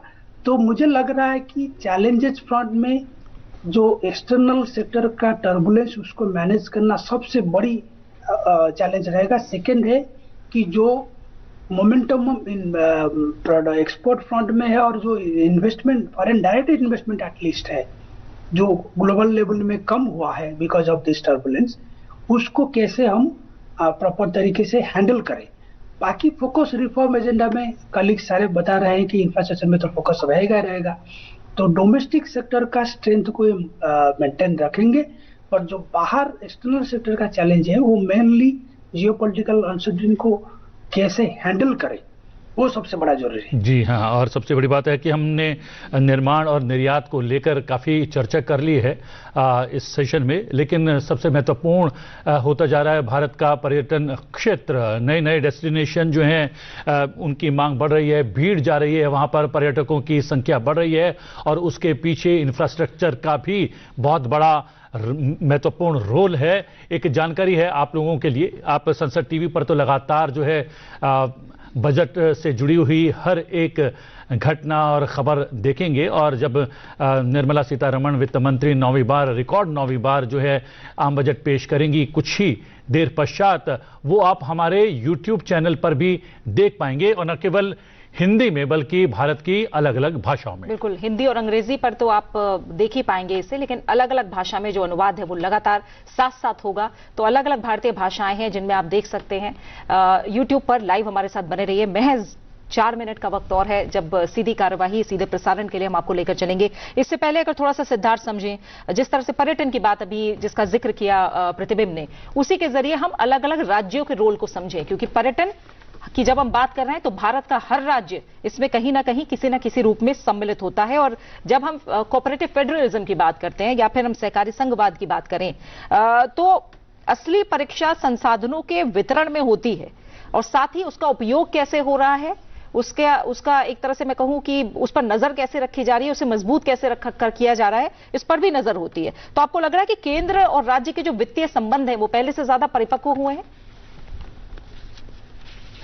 जी, जो एक उसका जीता जागता उदाहरण जीएसटी काउंसिल है, जिसमें कि केंद्र और राज्य के मंत्री मिलकर अपने जो पावर्स थे उनको जोड़कर साथ मिलकर काम कर रहे हैं, जिससे कि उपभोक्ताओं को बहुत फायदा मिला है और मैन्युफैक्चरर्स को फायदा मिला है, क्योंकि जो कैस्केडिंग इफेक्ट ऑफ टैक्सेस था वो कम हुआ है।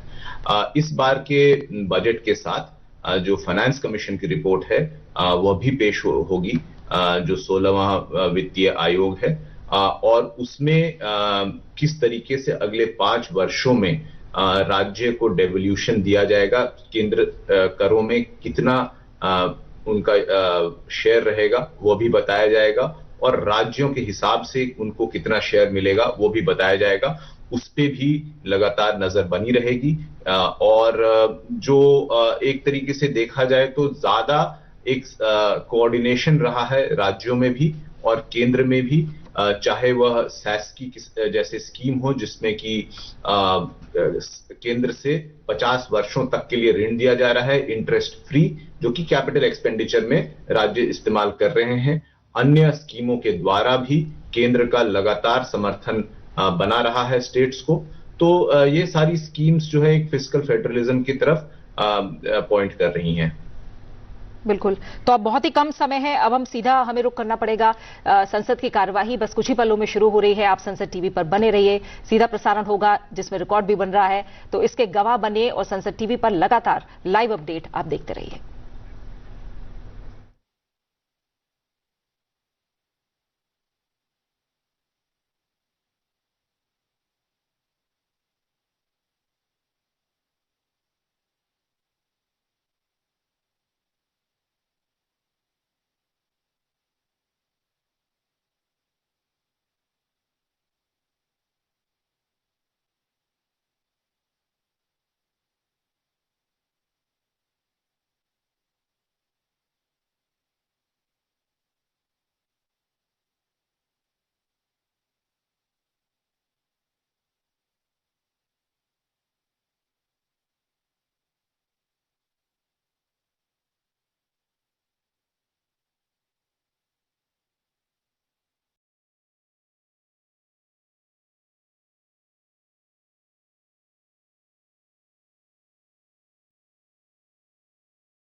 माननीय सभासदों, माननीय अध्यक्ष जी,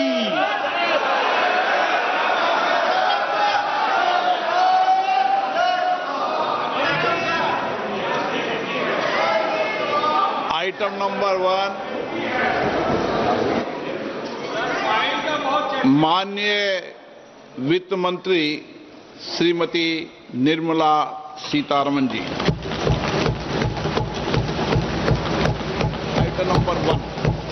Item number 1. Sir, with your permission, I rise to lay on the table a copy each of the following papers, Hindi and English versions, under Article 281 of the Constitution, Report for 2026 to 2031, Volume 1, Main Report of the 16th Finance Commission. 2. Report for 2026-2031, Volume 2, Annexures of the 16th Finance Commission. Number 3, explanatory memorandum as to the action taken on the recommendations contained in the above report. Item number 2, माननीय वित्त मंत्री निर्मला सीतारमन जी।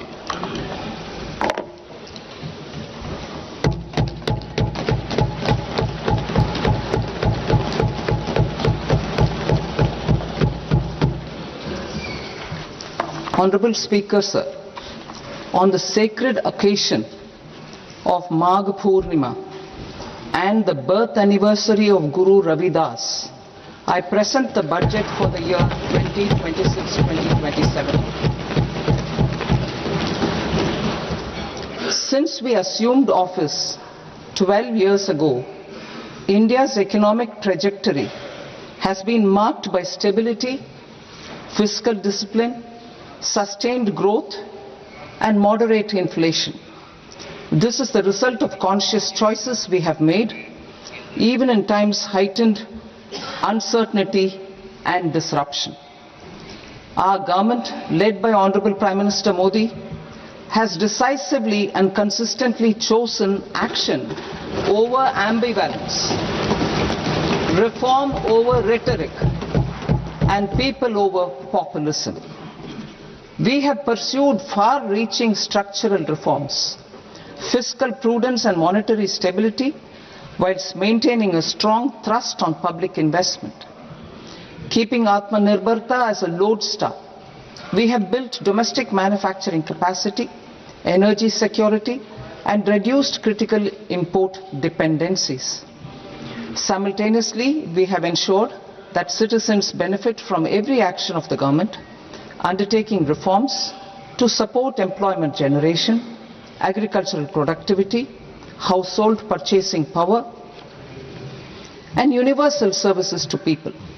These measures have delivered a high growth rate of around 7% and helped us make substantial strides in poverty reduction and improvement in the lives of our people. Today, we face an external environment in which trade and multilateralism are imperiled and access to resources and supply chains are disrupted. New technologies are transforming production systems while sharply increasing demands on water, energy, and critical minerals. India will continue to take confident steps towards Vikasit Bharat, balancing ambition with inclusion. As a growing economy with expanding trade and capital needs, India must also remain deeply integrated with global markets, exporting more and attracting stable long-term investment.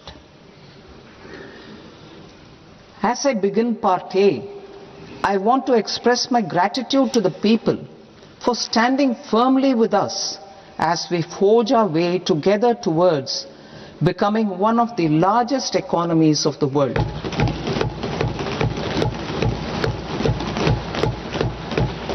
Our aim is to transform aspiration into achievement and potential into performance as we ensure that the dividends of growth reach every farmer, the scheduled caste, the scheduled tribes, the nomads, the youth, the poor, and the women. In Vikasit Bharat Young Leaders Dialogue 2026, several innovative ideas were shared with our Prime Minister, which have inspired many of the proposals, making this a unique Yuva Shakti-driven budget. Our government's sankalp is to focus on our poor, underprivileged, and the disadvantaged. To deliver on this sankalp, and given that this is the first budget prepared in Kartavya Bhavan, we are inspired by three Kartavya. Our first Kartavya is to accelerate and sustain economic growth by enhancing productivity and competitiveness and building resilience to volatile global dynamics. Our second Kartavya is to fulfill aspirations of our people and build their capacity, making them strong partners in India's path to prosperity. Our third Kartavya, aligned with our vision of Sabka Saath, Sabka Vikas, is to ensure that every family, community, region, and sector has access to resources, amenities, and opportunities for meaningful participation. This threefold approach requires a supportive ecosystem. The first requirement is to sustain the momentum of structural reforms, continuous, adaptive, and forward-looking. Second, a robust and resilient financial sector is central to mobilizing savings, allocating capital efficiently, and managing risks. Third, cutting-edge technologies, including AI applications, can serve us as force multipliers for better governance. Reform Express.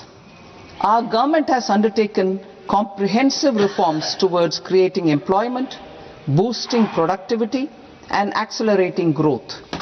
After the Prime Minister's announcement on Independence Day in 2025, over 350 reforms have been rolled out.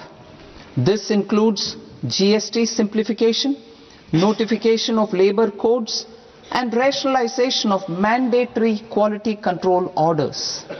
High-level committees have been formed, and in parallel, the central government is working with the state governments on deregulation and reducing compliance requirements.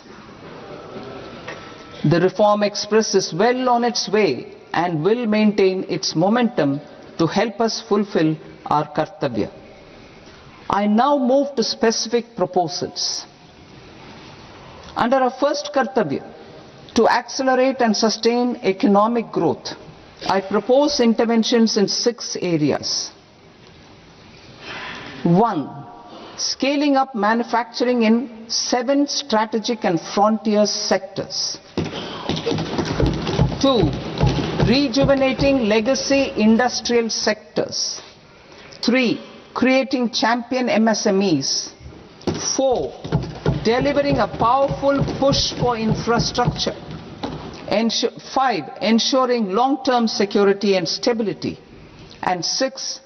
Developing city economic regions. Scaling up of manufacturing in 7 strategic and frontier sectors. Biopharma Shakti, meaning biopharma strategy for health advancement through knowledge, technology and innovation. India's disease burden is observed to be shifting towards non-communicable diseases like diabetes, cancer and autoimmune disorders. Biologic medicines are key to longevity and quality of life at affordable costs. To develop India as a global biopharma manufacturing hub,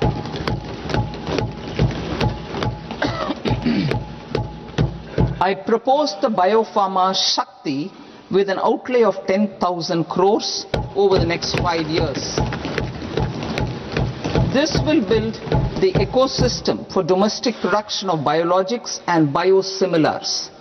The strategy will include a biopharma focused network with 3 new national institutes of pharmaceutical education and research, popularly known as NIPERs, and upgrading 7 existing ones. It will also create a network of 1,000 accredited India clinical trials sites. We propose to strengthen the Central Drug Standard Control Organization to meet global standards and approve timeframes through approval timeframes through a dedicated scientific review cadre and specialists. India's Semiconductor Mission 1.0 expanded India's semiconductor sector capabilities.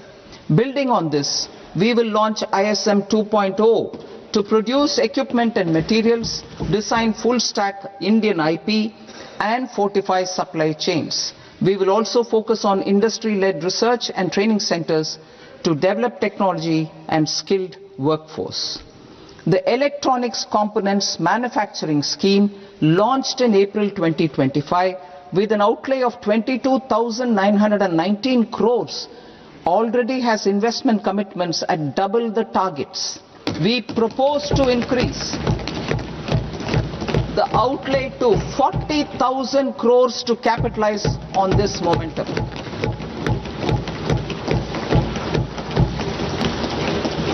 A scheme for rare earth permanent magnets was launched in 2025 November. We now propose to support the mineral-rich states of Odisha, Kerala, Andhra Pradesh and Tamil Nadu to establish dedicated rare earth corridors to promote mining, processing, research and manufacturing. To enhance domestic chemical production and reduce import dependency, we will launch a scheme to support states in establishing 3 dedicated chemical parks through challenge route on a cluster-based plug-and-play model. Strong capital goods.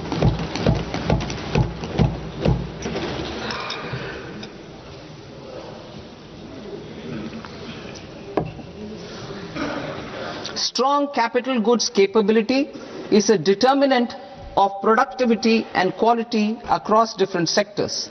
Towards building this capacity, I propose the following.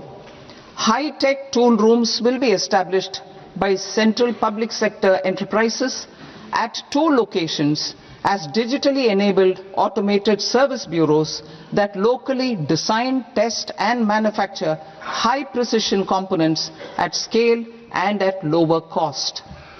2. A scheme for enhancement of construction and infrastructure equipments will be introduced to strengthen domestic manufacturing of high value and technologically advanced CIE. This can range from lifts in a multi-storied apartment or firefighting equipment in multiplexes, large or small, and to tunnel boring equipments for building metros and high-altitude roads. I also propose a scheme for container manufacturing to create a globally competitive container manufacturing ecosystem with a budgetary allocation of 10,000 crores over a 5-year period. For the labor-intensive textile sector, I propose an integrated program with 5 subparts. 1. The National Fiber Scheme for self-reliance in natural fibers such as silk, wool and jute, man-made fibers and new age fibers. Textile expansion and employment scheme to modernize traditional clusters with capital support for machinery, technology upgradation and common testing and certification centers. 3. The National Handloom and Handicraft Program to integrate and strengthen existing schemes and ensure targeted support for weavers and artisans. Tex Eco Initiative to promote globally competitive and sustainable textiles and apparels. Samarth 2.0 to modernize the upgrade the textile skilling ecosystem through collaboration with industry and academic institutions. Further, I propose to set up mega textile parks in challenge mode. They can also focus on bringing value addition to technical textiles. I propose to launch the Mahatma Gandhi Gram Swaraj initiative to strengthen khadi, handloom and handicrafts. This will help in global market linkage and branding. It will streamline and support training, skilling, quality of process and production. This will benefit our weavers, village industries, one district, one product ODOP initiative and also our rural youth. India has the potential to emerge as a global hub for high quality, affordable sports goods. I propose a dedicated initiative for sports goods that will promote manufacturing, research and innovation in equipment design as well as material sciences.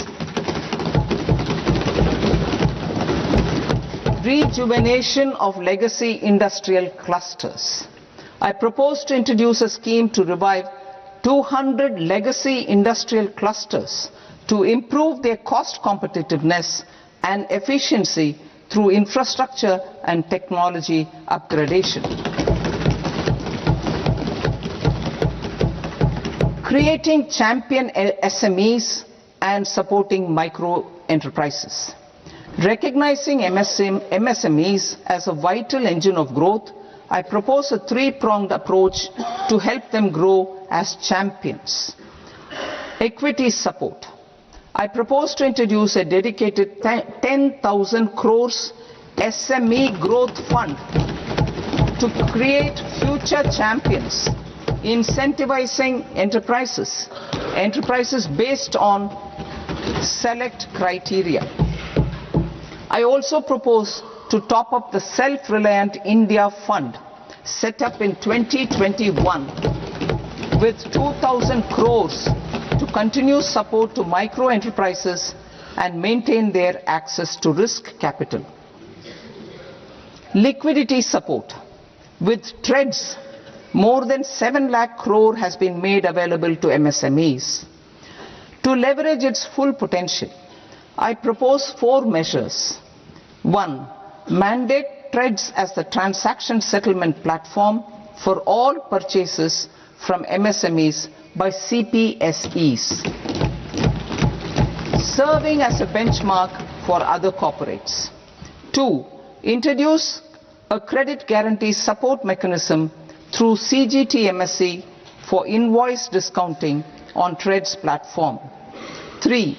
Link GEM with TREDS for sharing information with financiers about government purchases from MSMEs, encouraging cheaper and quicker financing.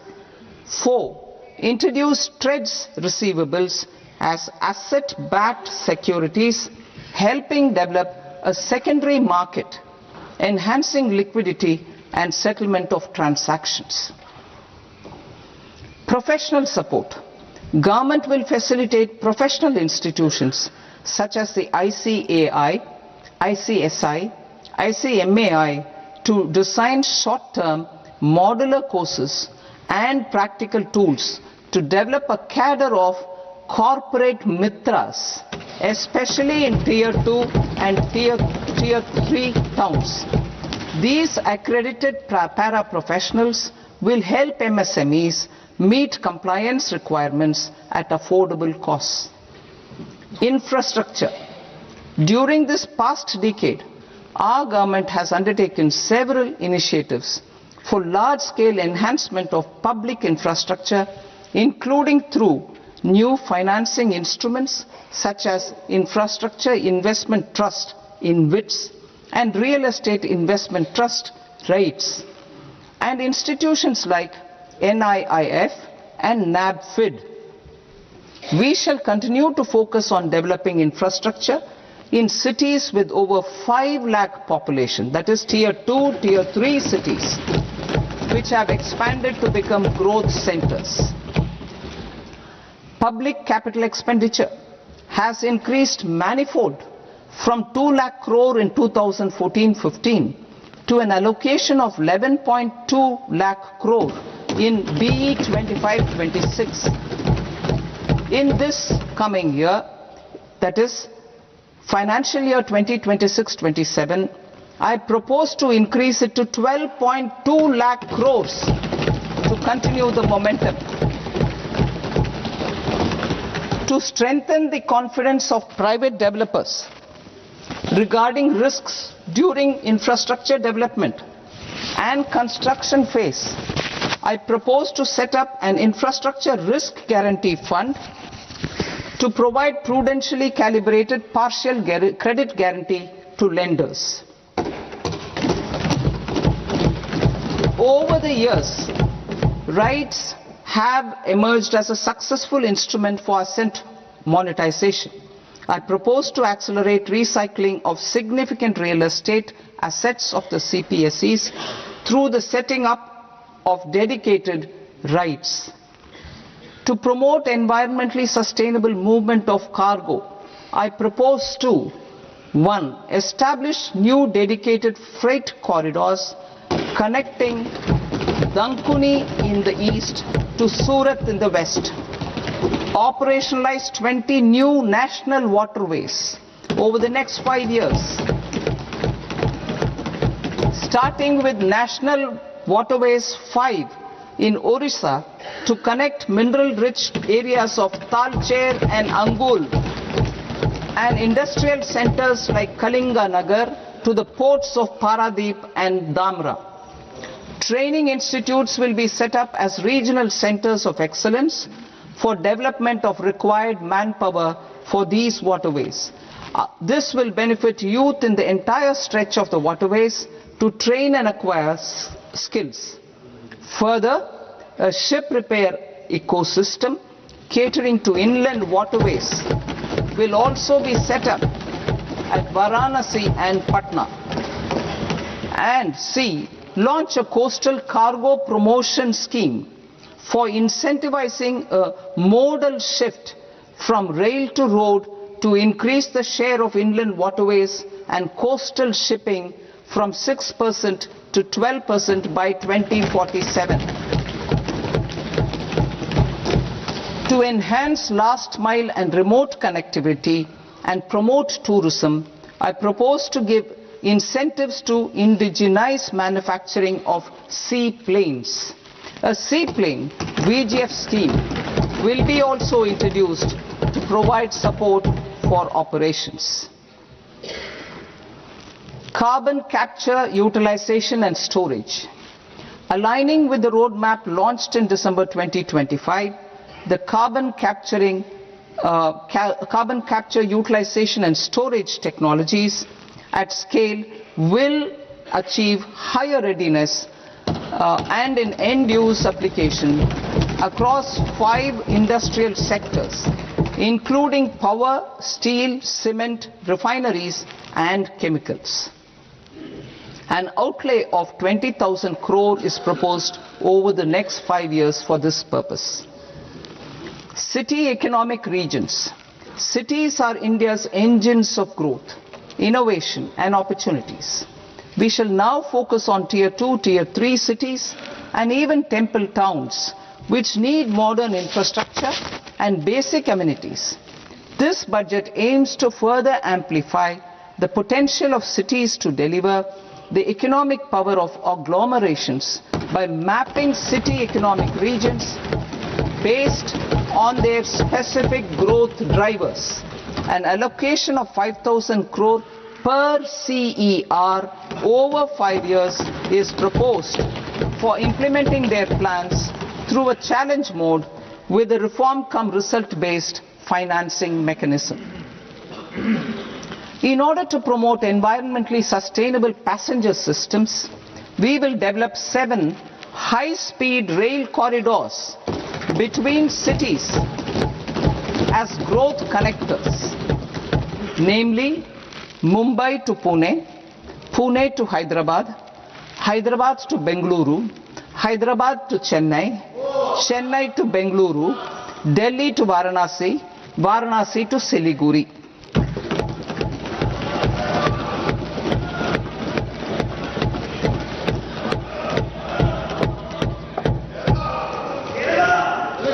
Financial sector. The Indian banking sector today is characterized by strong balance sheet, historic highs in profitability, improved asset quality and coverage exceeding 98% of villages in the country. At this juncture, we are well placed to futuristically evaluate the measures needed to continue on the path of reform-led growth of this sector. I propose setting up a high-level committee on banking for Vikasit Bharat. High-level committee on banking for Vikasit Bharat to comprehensively review the sector and align it with India's next phase of growth while safeguarding financial stability, inclusion and consumer protection. The vision for NBFCs for Vikasit Bharat has been outlined with clear targets for credit disbursement and technology adoption in order to achieve scale and improve efficiency in the public sector NBFCs. As a first step, it is proposed to restructure the Power Finance Corporation and Rural Electrification Corporation. I propose a comprehensive review of the foreign exchange management non-debt instruments rules to create a more contemporary, user-friendly framework for foreign investments consistent with India's evolving economic priorities. Corporate bond market. I propose to introduce a market-making framework with suitable access to funds and derivatives on corporate bond indices. I also propose to introduce total return swaps on corporate bonds. Municipal bonds. To encourage the issuance of municipal bonds, of higher value by larger cities, I propose an incentive of 100 crore rupees for a single bond issuance. 100 crore rupees for a single bond issuance of more than 1,000 crore. The current scheme under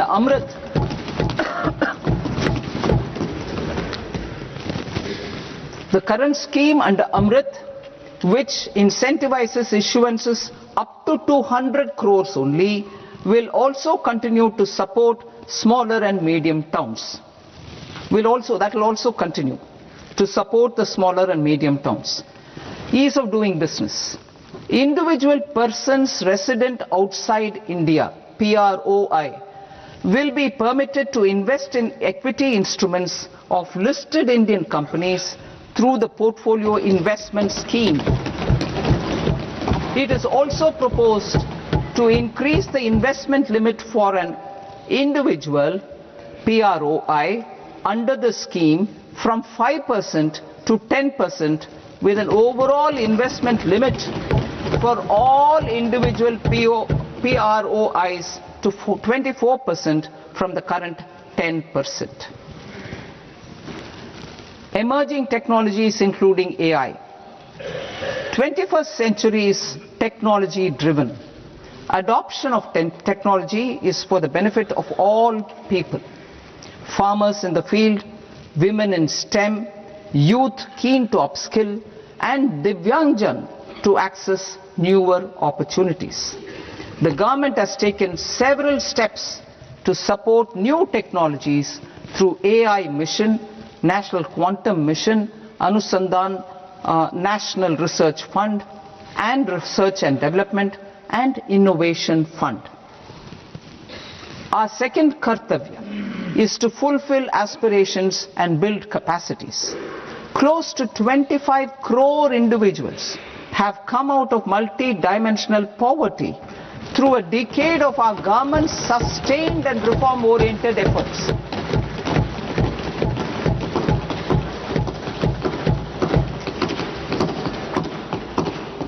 Our government has therefore decided to place a renewed emphasis on the service sector to provide a pathway to fulfilling aspirations of a youthful India with the following measures. I propose to set up a high-powered Education to Employment and Enterprises Standing Committee to recommend measures that focus on services sector as a core driver of Vikasit Bharat. This will make us a global leader in services with a 10% global share by 2047. The committee will prioritize areas to optimize the potential for growth, employment and exports. They will also assess the impact of emerging technologies, including AI, on jobs and skill requirements and propose measures thereof. To create a range of skilled career pathways, a new range of skilled career pathways for our youth, I propose interventions in the following sectors. Health. Existing institutions for allied health professionals will be upgraded and new AHP institutions established in private and government sectors. This will cover 10 selected disciplines, including optometry, radiology, anesthesia, OT technology, applied psychology and behavioral health, and add 1 lakh AHPs over the next 5 years. A strong care system covering geriatric and allied care services will be built. A variety of NSQF aligned programs will be developed to train multi-skilled caregivers, combining core care and allied skills such as wellness, yoga and operation of medical assistive devices. In the coming year, 1.5 lakh caregivers will be trained.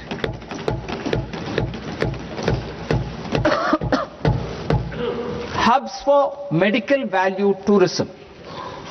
To promote India as a hub for medical tourism services, I propose to launch a scheme to support states in establishing 5 regional medical hubs in partnership with the private sector. These hubs will serve as integrated healthcare complexes that combine medical, educational and research facilities. They will have Ayush centers, medical value tourism facilitation centers and infrastructure for diagnostics, post-care and rehabilitation.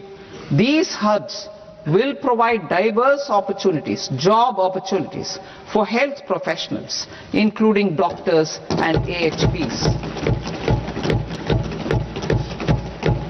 Ancient Indian yoga, already respected in several parts of the world, was given a mass global recognition when Honorable Prime Minister took it to the UN.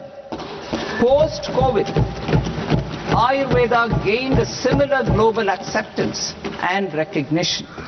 Exporting quality Ayurveda products helps farmers who grow the herbs and youth who process the products.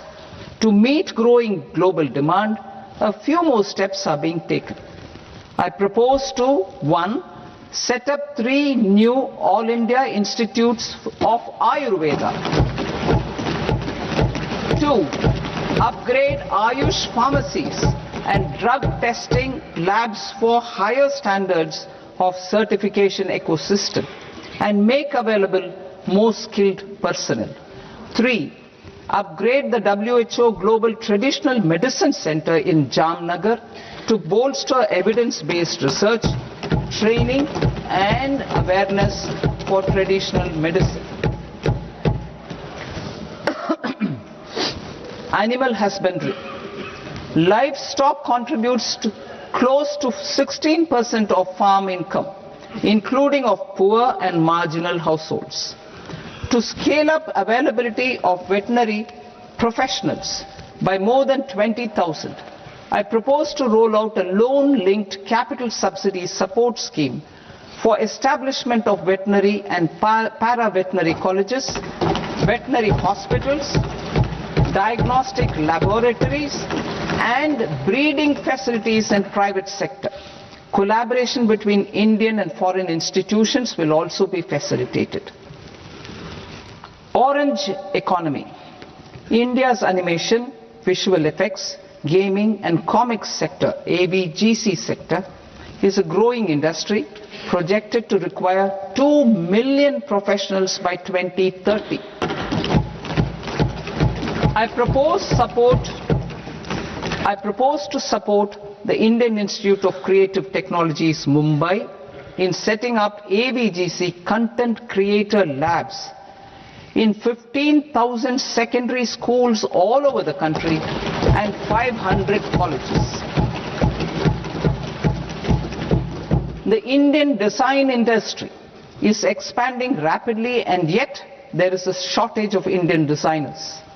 I propose to establish through Challenge Route a new National Institute of Design to boost design education and development in the eastern region of India.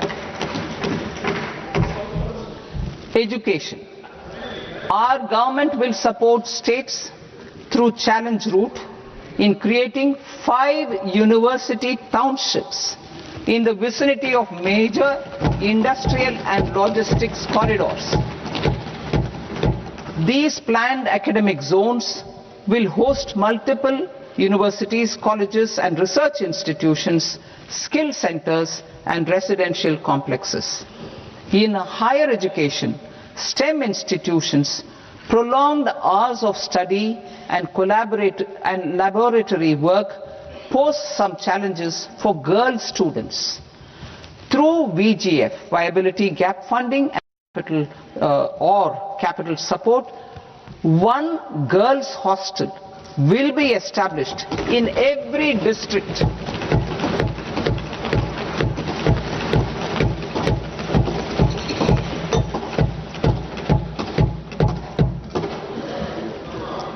To promote astrophysics and astronomy, via immersive experiences. 4 telescope infrastructure facilities will be set up or upgraded. The National Large Solar Telescope, the National Large Optical Infrared Telescope, the Himalayan Chandra Telescope, and the Cosmos 2 Planetarium. Tourism. The tourism sector has the potential to play a large role in the employment generation, forex earnings, and expanding the local economy. I propose to set up a National Institute of Hospitality by upgrading the existing National Council for Hotel Management and Catering Technology. It will function as a bridge between academia, industry, and government. I also propose a pilot scheme for upskilling 10,000 guides in 20 iconic tourist sites through a standardized, high-quality 12-week with the Indian Institute of Management. A national destination digital knowledge grid will be established to digitally document all places of significance, cultural, spiritual, and heritage. This initiative will create a new ecosystem of jobs for local researchers, historians, content creators, and technology partners. India has the potential and opportunity to offer world-class trekking and hiking experience. We will develop ecologically sustainable mountain trails in Himachal Pradesh, Uttarakhand, and Jammu Kashmir. Also in Araku Valley in the Eastern Ghats and Podigai Malai in the Western Ghats. Turtle trails along key nesting sites in the coastal areas of Odisha, Karnataka, and Kerala. And 3 bird watching trails along the Pulikat Lake in Andhra Pradesh, Tamil Nadu. It's on the border. Under the visionary leadership of Honorable Prime Minister, we established the International Big Cat Alliance in 2024. This year, India is hosting the first ever Global Big Cat Summit, where heads of governments and ministers from 95 range countries will deliberate on collective strategies for conservation. Heritage and culture tourism. I propose to develop 15 archaeological sites, including Lothal, Dholavira, Rakhi Gadi, Adichanallur, Saranath, Hastinapur, and Leh Palace into vibrant experiential cultural destinations. Excavated landscapes will be open to the public through curated walkways. Immersive storytelling skills and technologies will be introduced to help conservation labs, interpretation centers, and guides. The sports sector provides multiple means of employment, skilling, and job opportunities. Taking forward the systematic nurturing of sports talent which is set in motion through the Khelo India program earlier, I propose to launch a Khelo India mission to transform the sports sector over the next decade. The mission will facilitate an integrated talent development pathway supported by training centers which are foundational, intermediate, and elite levels. B, systematic development of coaches and support staff. C, integration of sports science and technology. D, competitions and leagues to promote sports culture and provide platforms. And E, development of sports infrastructure for training and competition. Our third Kartavya aligns with our vision of Sabka Saath, Sabka Vikas towards Vikasit Bharat. This requires targeted efforts for 1. Increasing farmer incomes through productivity enhancement and entrepreneurship, with special attention to small and marginal farmers. B. Empowering Divyangjan through access to livelihood opportunities, training and high quality assistive devices. C. Empowering the vulnerable to access mental health and trauma care. D. Focus on the Purvodaya states and the Northeast region to accelerate development and employment opportunities. Fisheries. We will undertake initiatives for integrated development of 500 reservoirs and Amrit Sarovars. 2. Strengthen the fisheries value chain in coastal areas and enable market linkages involving startups and women-led groups together with fish farmer producer organizations. Animal husbandry. To provide quality employment opportunities in rural and peri-urban areas, we will support the animal husbandry sector in entrepreneurship development through a credit-linked subsidy program, B. Scaling up and modernization of livestock enterprises, C. Enhanced creation of livestock, dairy and poultry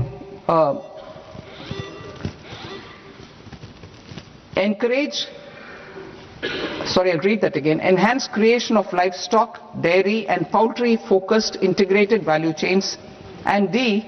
Encourage creation of livestock farmer producer organizations. High value agriculture. To diversify farm outputs, increase productivity, enhance farmers' incomes and create new employment opportunities, we will support high value crops such as coconut, sandalwood, cocoa, cashew in the coastal areas, agar trees in northeast, and nuts such as almonds, walnuts and pine nuts in our hilly regions. All of them will be supported. India is the world's largest producer of coconuts. About 30 million people, including nearly 10 million farmers, depend on coconuts for their livelihood. To further enhance competitiveness in coconut production, I propose a coconut promotion scheme to increase production and enhance productivity through various interventions, including replacing and non-productive trees with new saplings or plants or varieties in major coconut growing states. A dedicated program is proposed for Indian cashew and cocoa to make India self-reliant in raw cashew and coconut production and processing, enhance export competitiveness, and transform Indian cashew and Indian cocoa into premium global brands by 2030. Sandalwood. Sandalwood is closely linked to India's social and cultural heritage. Our government will partner with state governments to promote focused cultivation and post-harvest processing to restore the glory of the Indian sandalwood ecosystem, to rejuvenate old, low-yielding orchards and expand high-density cultivation of walnuts, almonds and pine nuts. We will support a dedicated program to enhance farmer incomes and in bringing value addition by engaging youth. Bharat Vistar, that is virtually integrated system to access agricultural resources. I propose to launch Bharat Vistar, a multilingual AI tool that shall integrate the AgriStack portals and the ICAR package on agricultural practices with AI systems. This will enhance farm productivity, enable better decisions for farmers, and reduce risk by providing customized advisory support. She-Marts for rural women-led enterprises.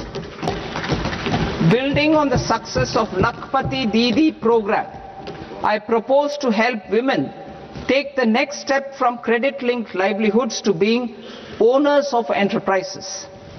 Self-help entrepreneur, she, marts will be set up as community-owned retail outlets within the cluster-level federations through enhanced and innovative financing instruments. Empowering Divyangjan. Divyangjan Kaushal Yojana. Information technology, AVGC sectors, hospitality and food and beverages sectors often offer task-oriented and process-driven roles which are suitable for Divyangjan. We will ensure dignified livelihood opportunities through industry-relevant and customized training specific to each Divyangjan group. Divyang Sahara Yojana.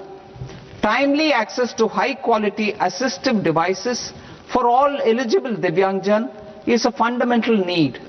I propose to 1. Support the Artificial Limbs Manufacturing Corporation of India, Alimco, to set up and to scale up production of assistive devices, invest in R&D and AI integration, strengthen PM Divyasha Kendras, and support setting up of assistive technology marts as modern retail style centers where Divyangjan and senior citizens can see, try and purchase assistive products. Reaffirming our commitment to mental health and trauma care. There are no national institutes for mental health care in North India. We will therefore set up a NIMHANS 2 and also upgrade national mental health institutes in Ranchi and in Tezpur as regional apex institutions. Emergencies expose families, particularly the poor and vulnerable, to unexpected expenditure. We will strengthen and increase these capacities by 50% in district hospitals by establishing emergency and trauma care centers. On Purvodaya states and northeastern regions. Purvodaya, I propose the development of an integrated East Coast industrial corridor with a well-connected node at Durgapur, creation of 5 tourism destinations in 5 Purvodaya states, and the provision of 4,000 e-buses. Buddhist sites in northeastern region. The northeastern region is a civilizational confluence of Theravada and Mahayana or Vajrayana traditions. I propose to launch a scheme for development of Buddhist circuits in Arunachal Pradesh, Sikkim, Assam, Manipur, Mizoram and Tripura. The scheme will cover preservation of temples and monasteries, pilgrimage interpretation centers, connectivity and pilgrim amenities. 16th Finance Commission. On 17th November 2025, the 16th Finance Commission submitted its report to the President. As mandated under Article 281 of the Constitution, the government is to lay the report along with the explanatory memorandum on the action taken report on the recommendations of the Commission in Parliament, which, Sir, Honourable Speaker, you've allowed me to do at the commencement of this session. The government has accepted the recommendation of the Commission to retain the vertical share of devolution at 41%. As recommended by the Commission, I have provided 1.4 lakh crores of rupees to the states for the year 2026-2027 as Finance Commission grants. These include rural and urban local body and disaster management grants. Fiscal consolidation. Government has been delivering on our fiscal commitments consistently without compromising on social needs. To strive towards accepted standards of fiscal management in Budget 25-26, I had indicated that the central government would target reaching a debt to GDP ratio of 50 plus or minus 1% by 2030-31. In line with this, the debt to GDP ratio is estimated to be 55.6% of GDP in BE 26-27, compared to 56.1% of GDP in RE 25-26.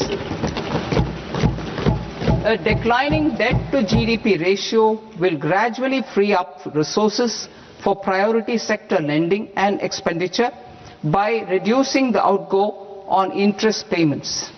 One of the main operational instruments for debt targeting is the fiscal deficit. I am happy to inform this august House that I fulfilled my commitment made in 2021-2022 to reduce fiscal deficit below 4.5% of GDP by 25-26. In RE 25-26, the fiscal deficit has been estimated at par with BE of 2025-26 at 4.4% of GDP. In line with the new fiscal prudence path of debt consolidation, the fiscal deficit in BE 26-27 is estimated to be 4.3% of the GDP.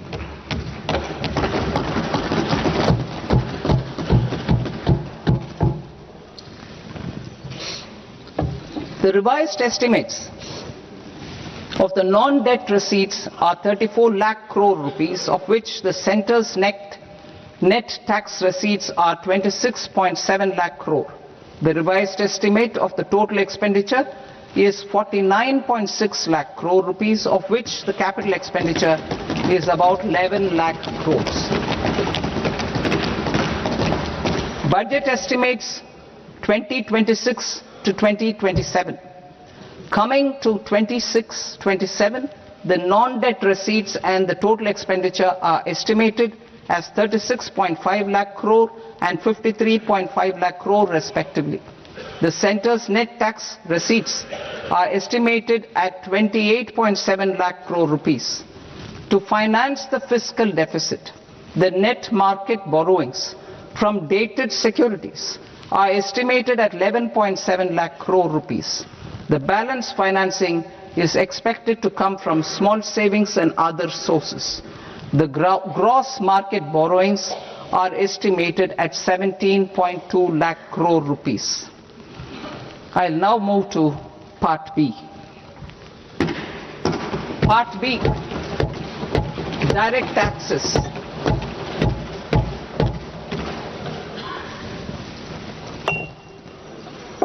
Honorable Speaker, sir, I now present my proposals on direct taxes.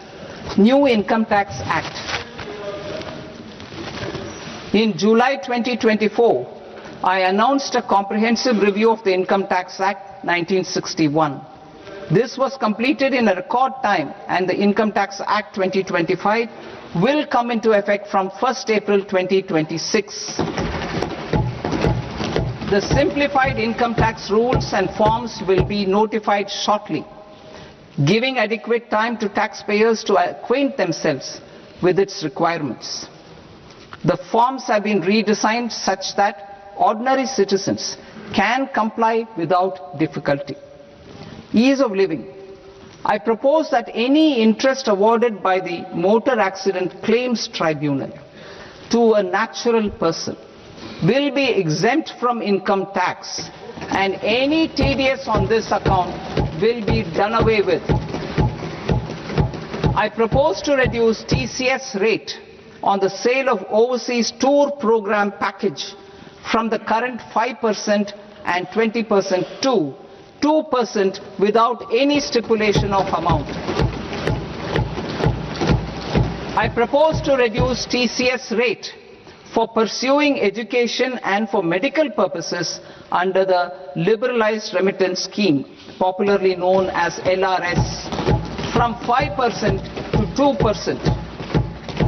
Supply of manpower services is proposed to be specifically brought within the ambit of payment to contractors for the purpose of TDS to avoid ambiguity. Thus, TDS on these services will be at the rate of either 1% or 2% only.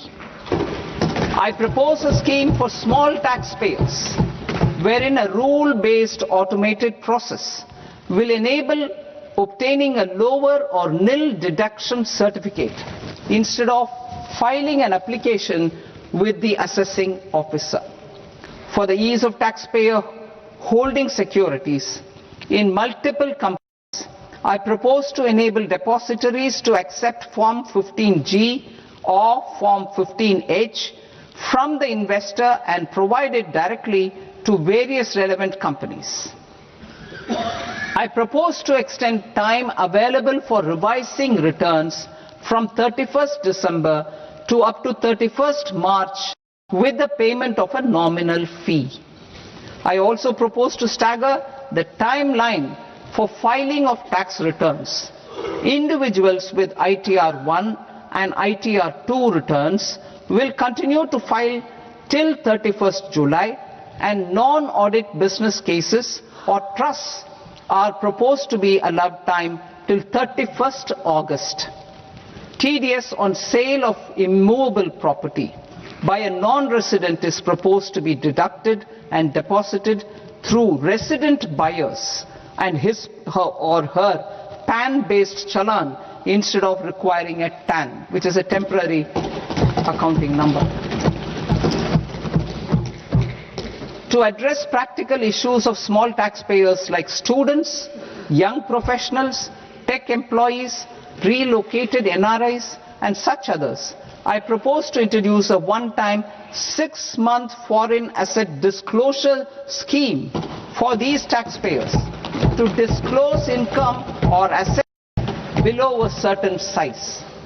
This scheme would be applicable for two categories of taxpayers, namely A, who did not disclose their overseas income or assets, and B, who disclosed their overseas income and or paid due tax but could not declare the asset acquired. For category A, the limit of undisclosed income or asset is proposed to be up to 1 crore rupees. They need to pay 30% of fair market value of asset or 30% of undisclosed income as tax and 30% as additional income tax in lieu of penalty, and would thereby get immunity from prosecution. For category B, asset value is proposed to be up to 5 crore rupees. Here, immunity from both penalty and prosecution will be available with a payment of fee of 1 lakh rupees. Rationalizing penalty and prosecution. Multiplicity of proceedings are hindrance to the ease of doing business. I propose to integrate assessment and penalty proceedings by way of a common order for both. There will be no interest liability on the taxpayer on the penalty amount for the period of appeal before the first appellate authority, irrespective of the outcome of appeal process. Further, quantum of prepayment is being reduced from 20% to 10% and will continue to be calculated only on core tax demand. As an additional measure for reducing litigation, I propose to allow taxpayers to update their returns even after reassessment proceedings have been initiated, and an additional 10% tax rate over and above the rate applicable for the relevant year. The assessing officer will then use only this updated return in his proceedings. There is already a framework for immunity from penalty and prosecution in the cases of underreporting. I propose to apply this framework for immunity to misreporting too. However, in such a case, the taxpayer will need to pay 100% of the tax amount as an additional income tax over and above the tax and interest due. Penalties for certain technical defaults such as failure to get accounts audited, non-furnishing of transfer pricing audit report, and default in furnishing statement for financial transactions are proposed to be converted into fee.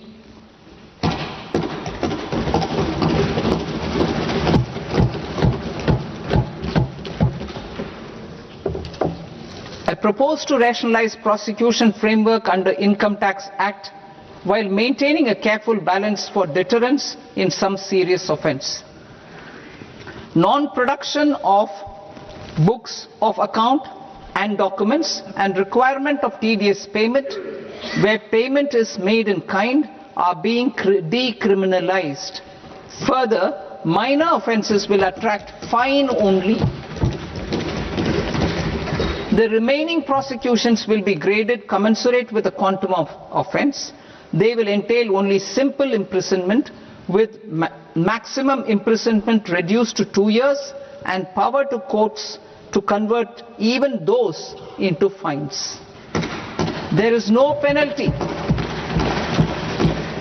There is no penalty presently for non-disclosure of non-immovable foreign assets with aggregate value less than 20 lakh rupees. I propose to also provide them with immunity from prosecution with retrospective effect from 1/10/2024.